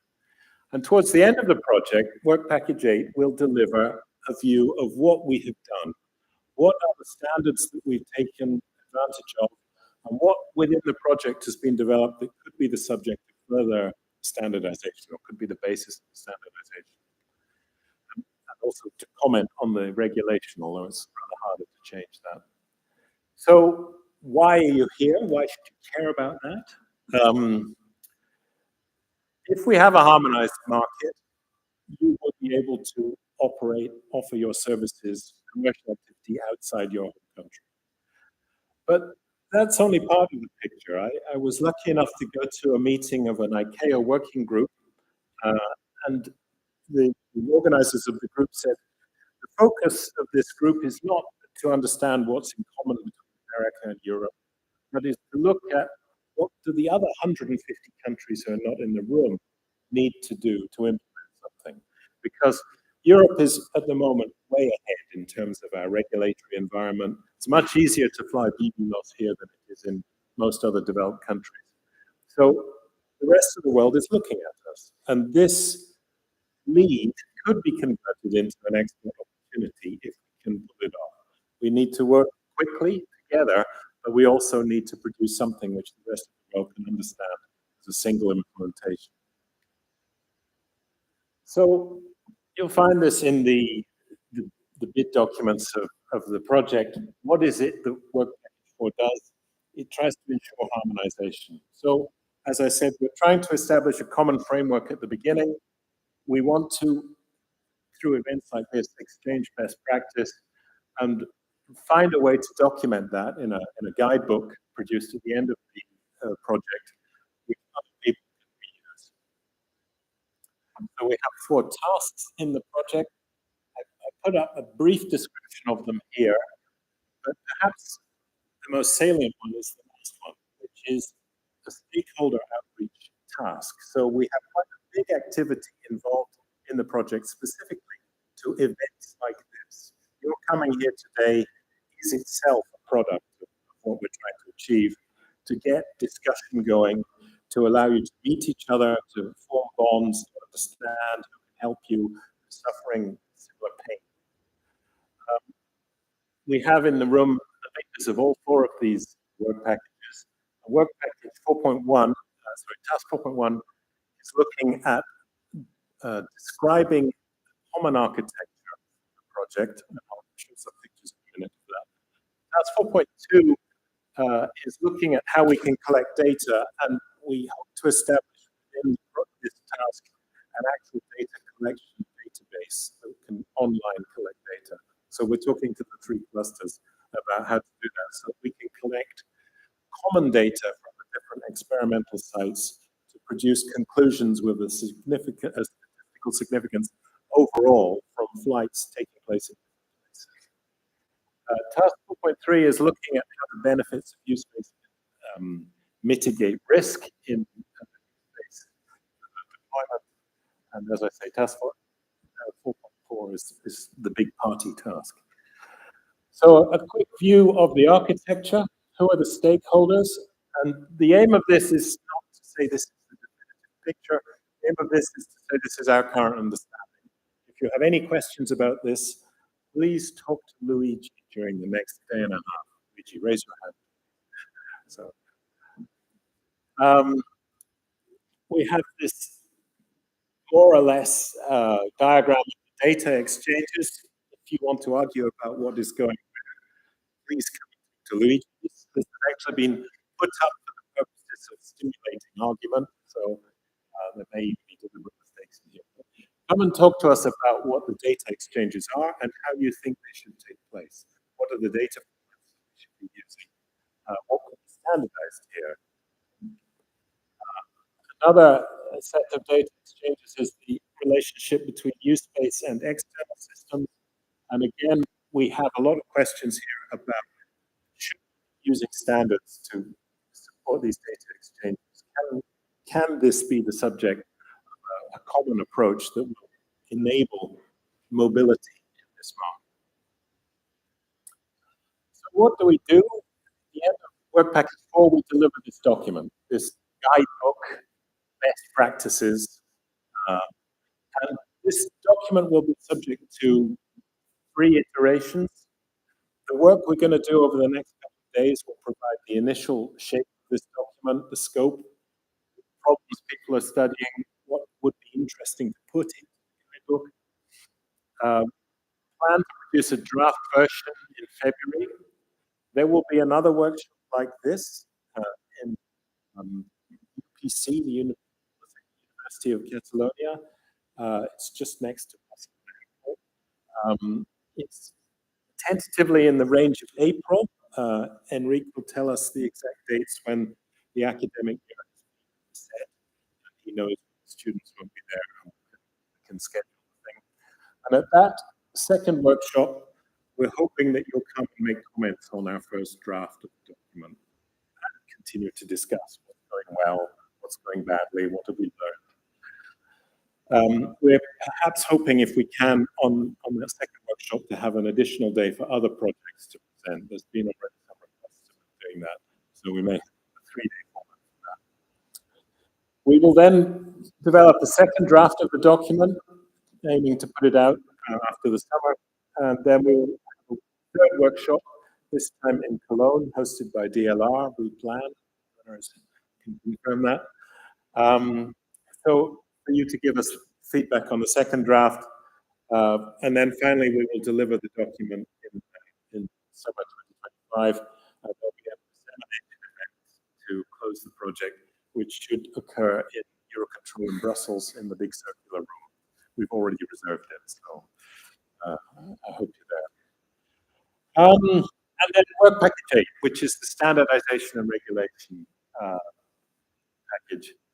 Again, this is looking at the overall picture, and it really goes through 2 topics in 2 steps.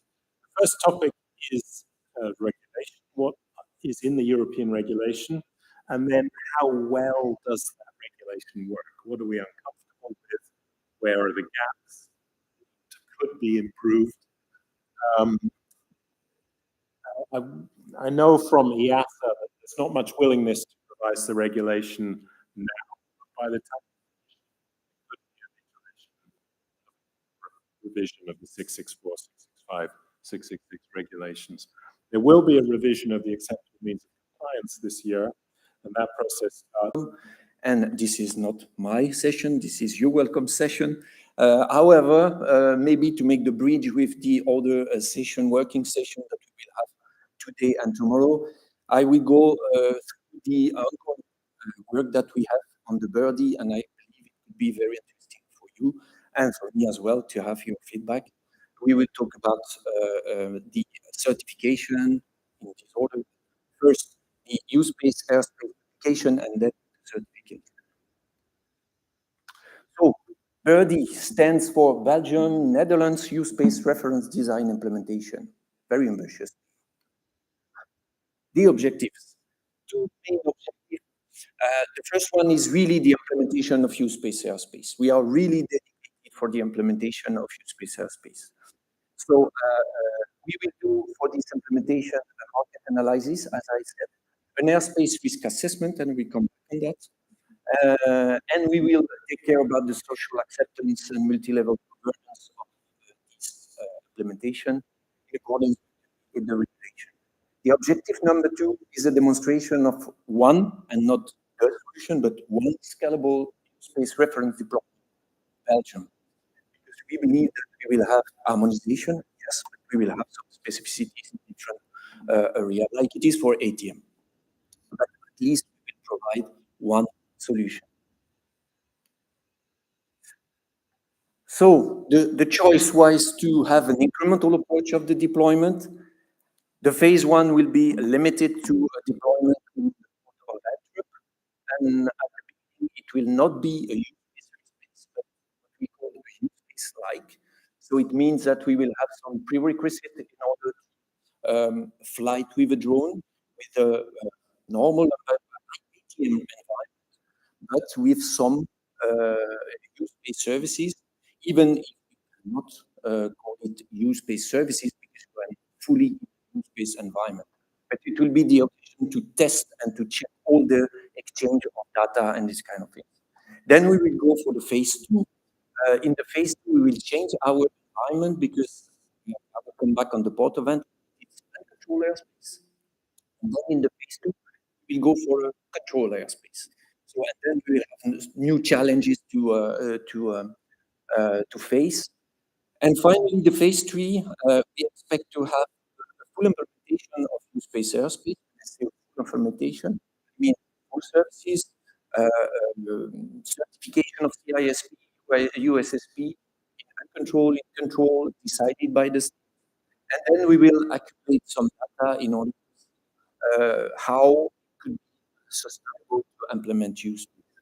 Because in birdie, we believe that we cannot wait for the demands to have use-based, because it's really a question right now. But we have to be proactive and then prepare very important to implement the use-based instead of being beyond the train and then doing that in a rush. So I will be focused on the phase 1. And for this phase 1, the first thing is to decide what will be the very first use-based airspace in Belgium. So it was decided to be the port of Antwerp. So the environment, the dimension, you can see the use space will be the green area. The green area is established within a restricted area, EBR 54. You normally have a joint part between a CTR, which is the CTR of Antwerp, and EBR 54. We decided to exclude these parts, otherwise we will have to implement all the requirements for a control airspace, dynamic use-based airspace reconfiguration. We are not ready yet, so this is why we excluded this part to stay in an uncontrolled airspace. So it will be from ground to 500 feet AGL, in an uncontrolled airspace, as I said. And what it is important as well is that above 500 feet AGL, it remains geography. zone with the same rules as background. So this is something very important, I believe, because you go really deeply in the way and the reality how to manage this kind of different areas. So as you can see, this is a progressive implementation. First, we will test, and it's already ongoing, we test basic data exchange with stakeholders. Then we go for this function with adaptive use cases.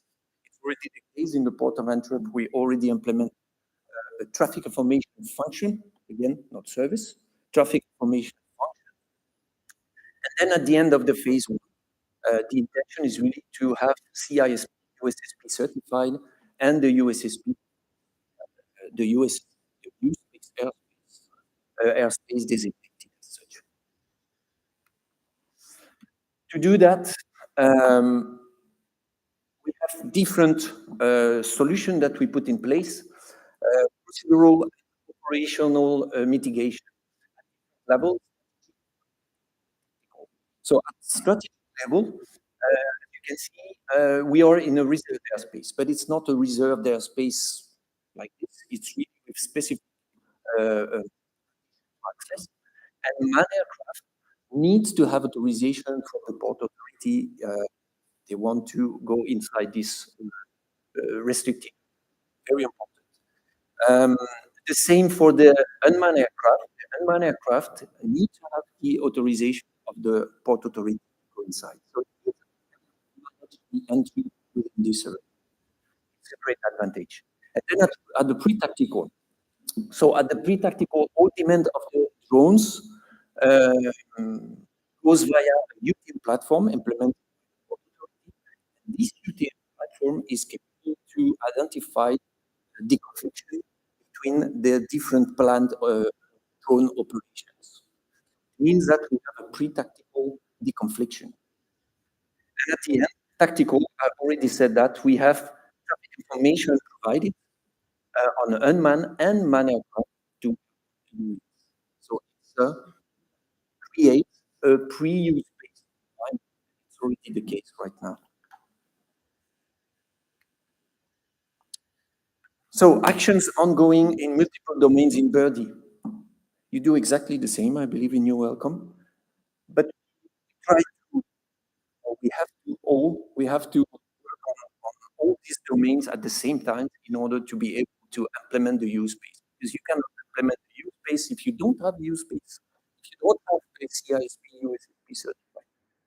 So we work on CONOPS, USSP, CISP certification, business case, risk assessment, technical solution, airspace, and preparation of use space. Each part here can be divided in sub-parts. I stay at this level for the moment, and you know how it works. So, what is ongoing now? So, as you welcome, we already provide the CINEA and the SESAR with the project management plan.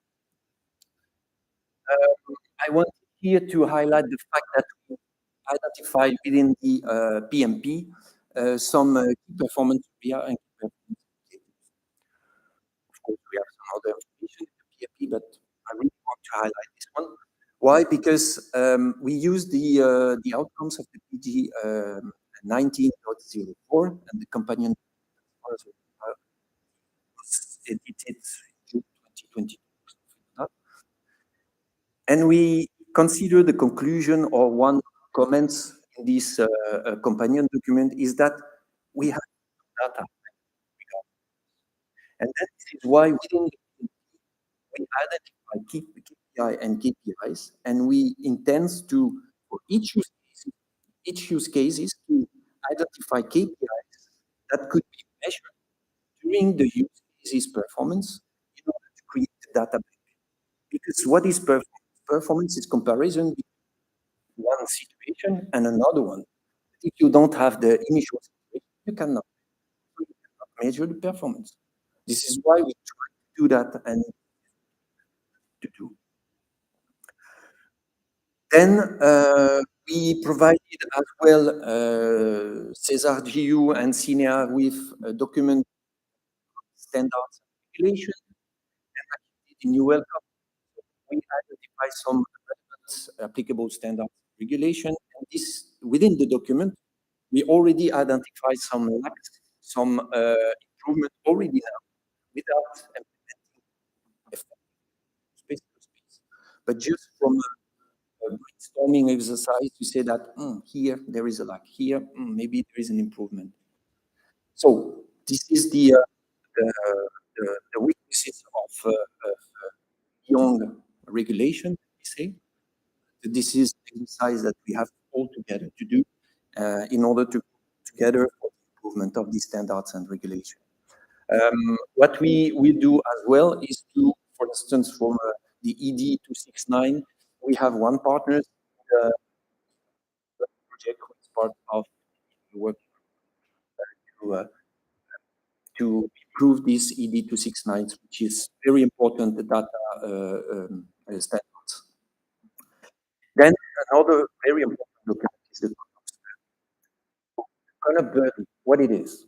It is a burden of uncontrolled and controlled airspace. It's really dedicated to how we want to implement use space, how we want to work.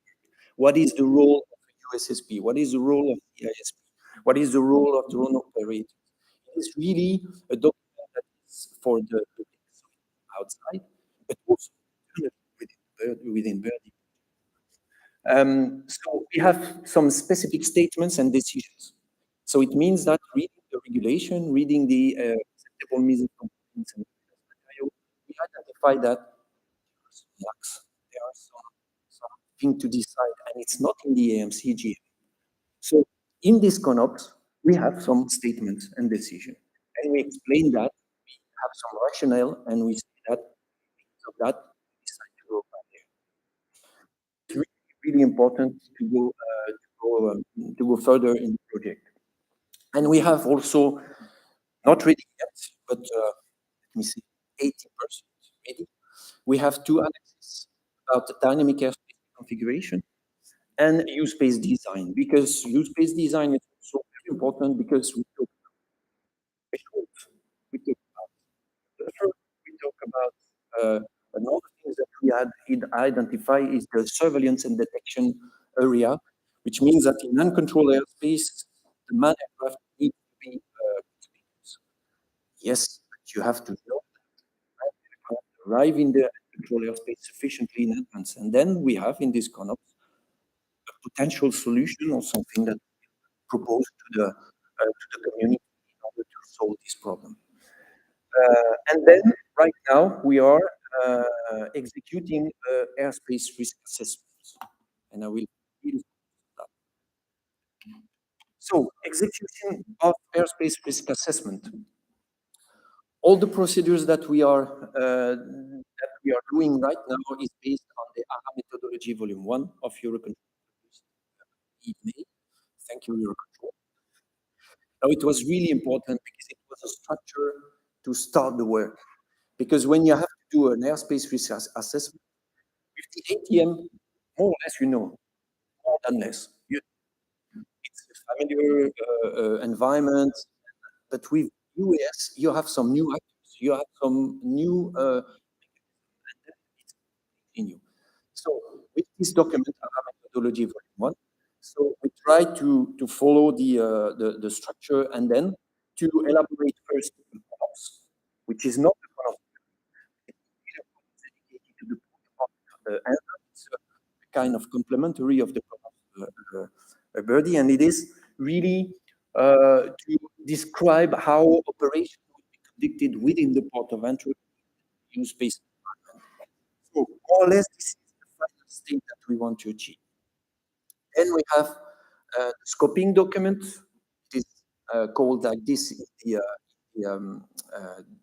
methodology, EUROCONTROL methodology.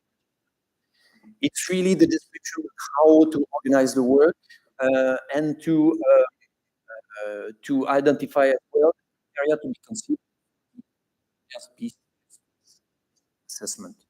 So this is really important for the future, the next steps. And then finally, in this preparation phase, we are working on the reference scenario document. So the reference document is the description of the current situation. The reference is the current situation. Then you have the identification of risk sources when going for the changes by economics. Then we have the execution of the R. We have all this we made, or we are doing all the preparation phase, and we expect to do the execution using three documents. So the final report will describe the change like we do in ATM.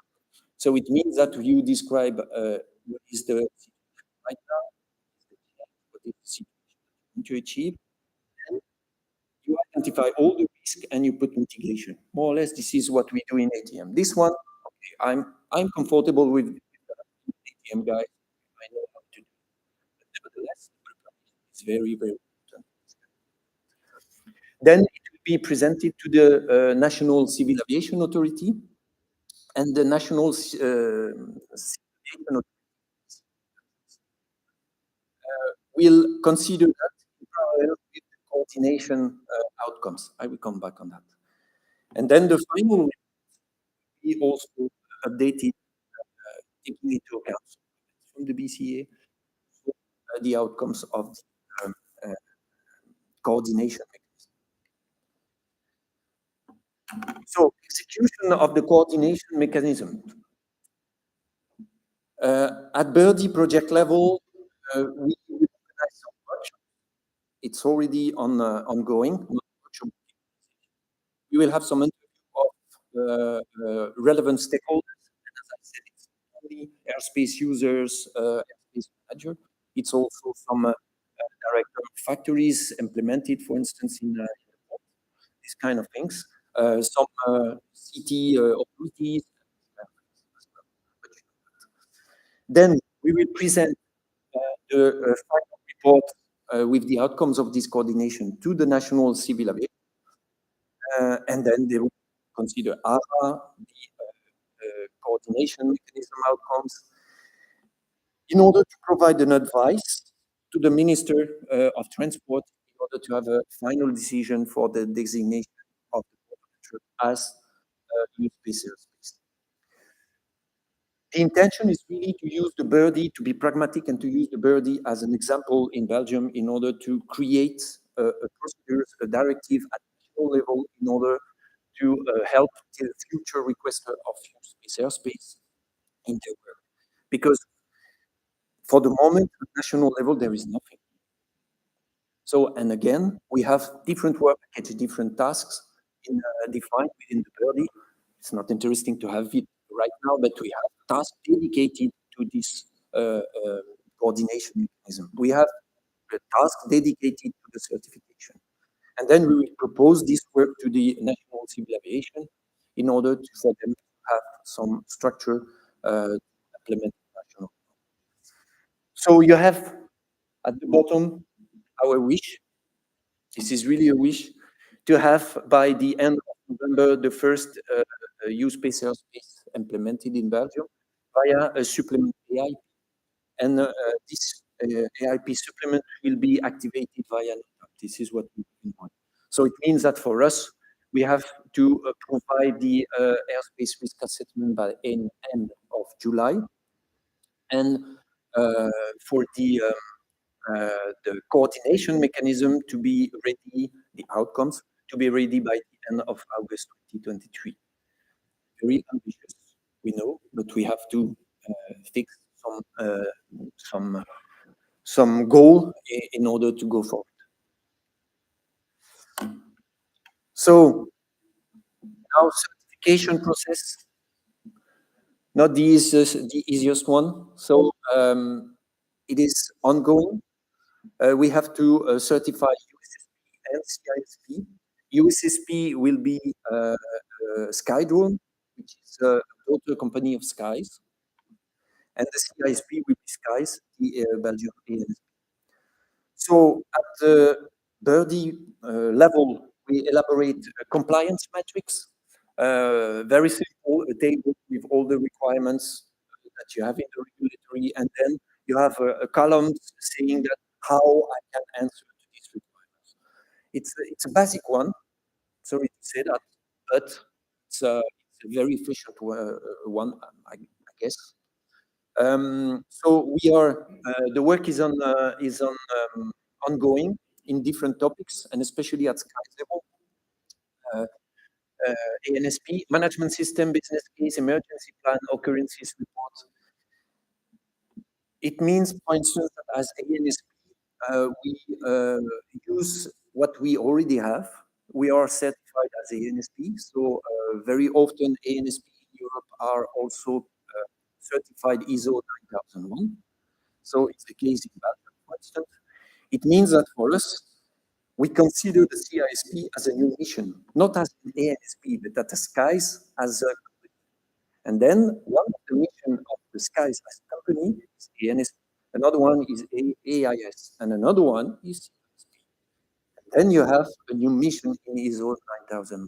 It's the same for the ISO 27001, which is about cyber. It's the same, it's a new mission of Skies as a company. We work, and because we have already certification ISO 9001, we have a lot of quality management documents and all these kind of things. Just finally, I say just. It's not just, but we have to add some chapters or something, so it's not to do the things completely new and so on. The expectation is to be ready for certification by Q4 2024. And the very important one, very important one is that certification will depend on BSA resources, which is the same for the designation of the U-Space resources of the national security. Not all the things are in the hands of the projects, and I believe I put an S because I believe for U-ELCOME and for EU, it's exactly the same. We do our best. We will propose that to the National Civil Aviation Authority. But at the end, it's up to the National Civil Authority to have the resources and the coordination with us in order to achieve these things. Well, thank you for your attention. So I'm ready for this two-day meeting.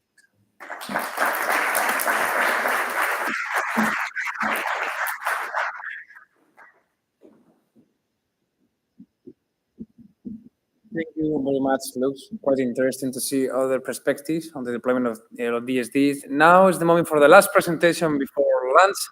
It will be done by Javier Camacho from Yaula AR. Thank you.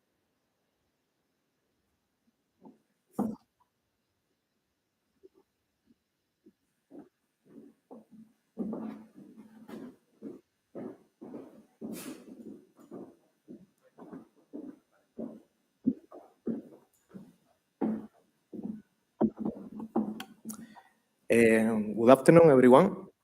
Well, I will correct my colleague Enrique, because it's EALOAR. The name is only for Iris.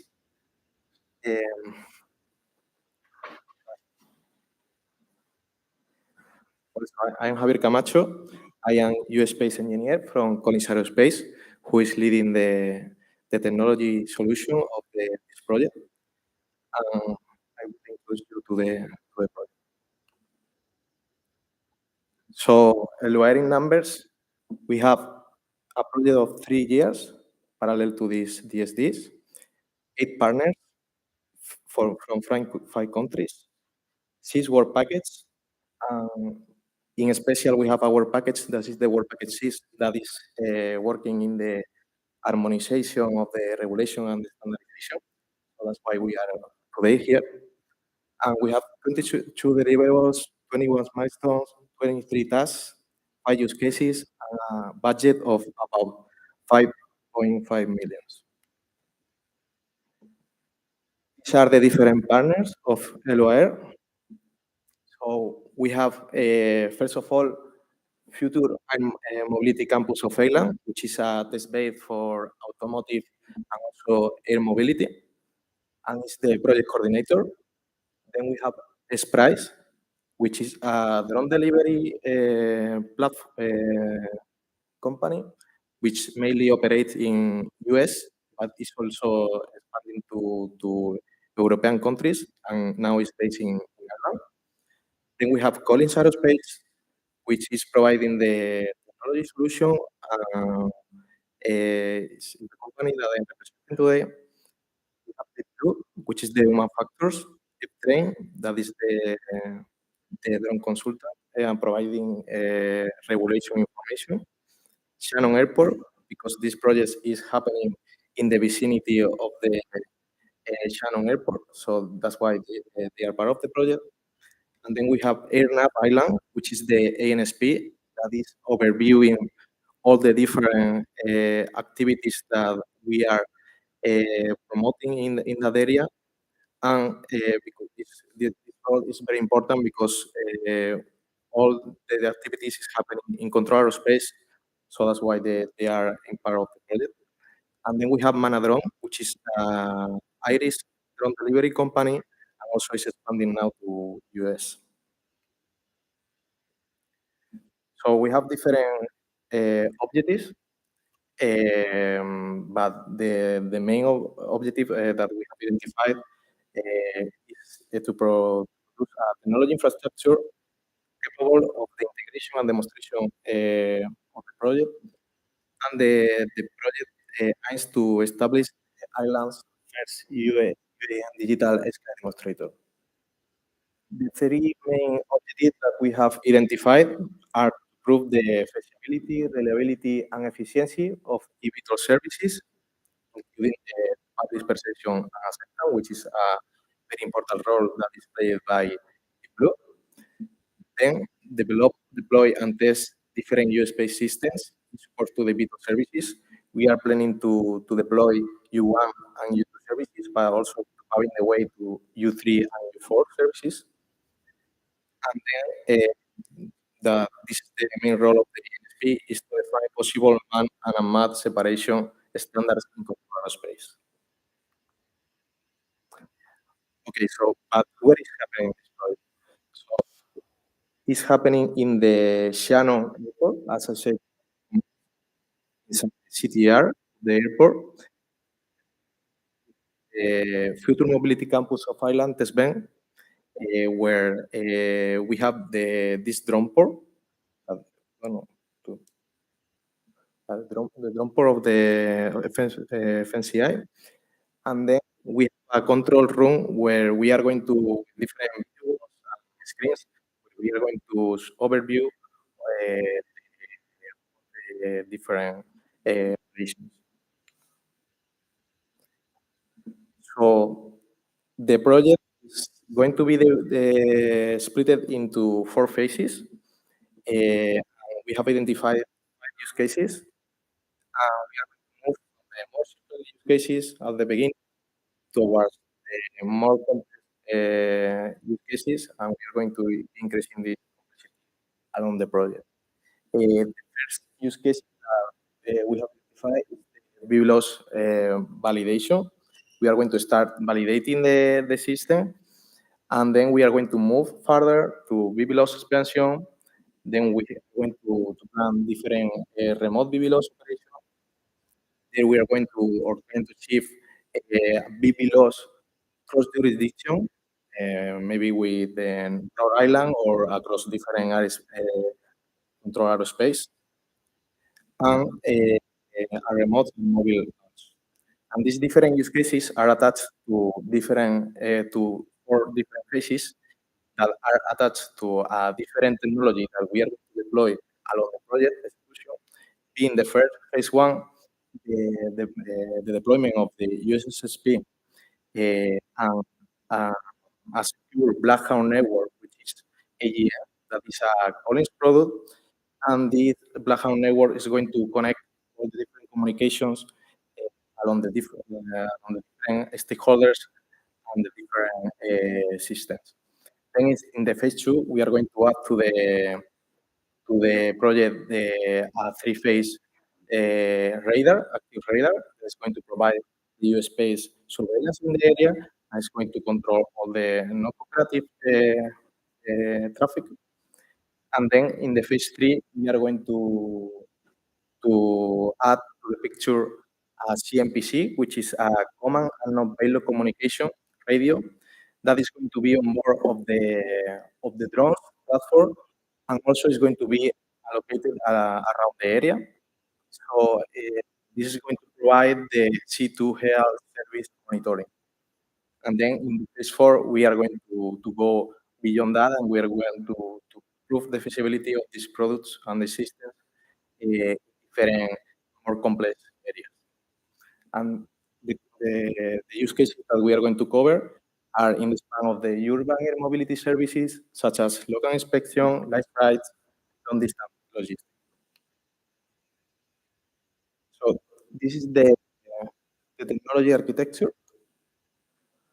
So this is the CMPC, the command and payload communication that I was speaking before.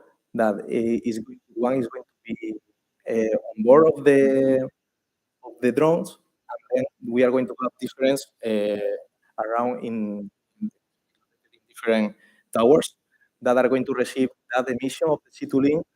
And we are going to have also the Sky radar, which is a tier 3-phase radar that is going to control all the operative traffic within the area.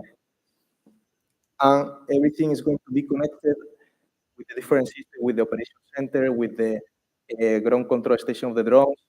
It's going to be connected through AGN, Adding Global Network, which is the core Blackhound network that is going to ensure that all the communication have the security. And this is now used by most of the airlines. And everything is going to be connected to the our USSP platform, that is Web UAS, from where we are going to monitor and provide the different services to the different operations. So the first phase and the second phase are already scheduled, and we are going to have it the Q3 2023 and Q1 of 2024. And the main platform is going to be the Blue Flight, which is a Switzerland company. And the operation that we are going to perform at the beginning is going to be BLOS and extended BLOS.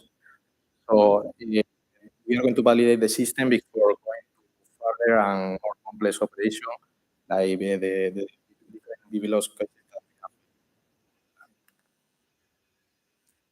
Then for the phase 3 of the project, where we are going to add the CMPC communication and non-payload communication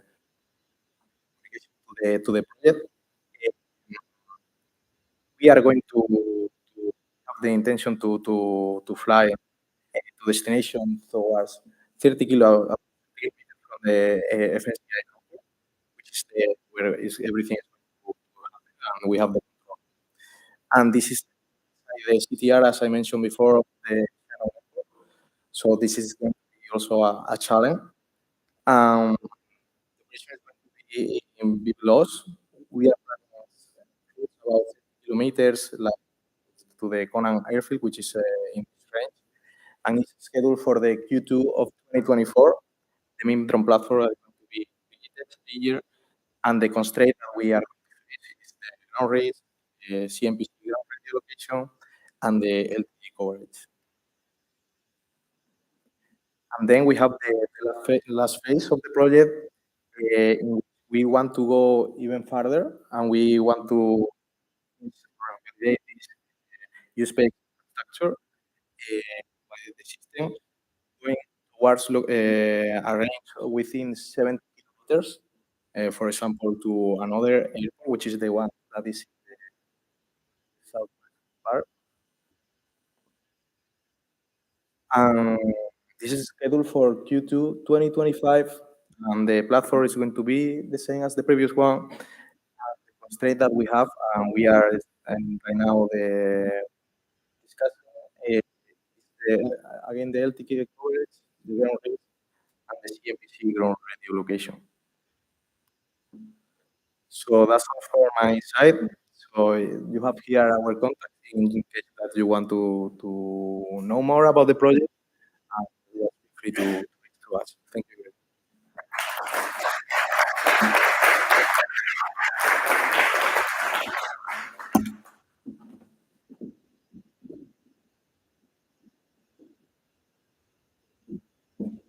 Thank you, Javier, for the presentation, and thank you everyone for all the presentation this morning. Now it's time for going to lunch. All people that have lunch with us at the hotel. At the hotel, you will be asked for a ticket or to pay. You have the occasion to pay just now. My colleagues are just outside, just waiting for help us there. So just follow me, and we will go to the hotel.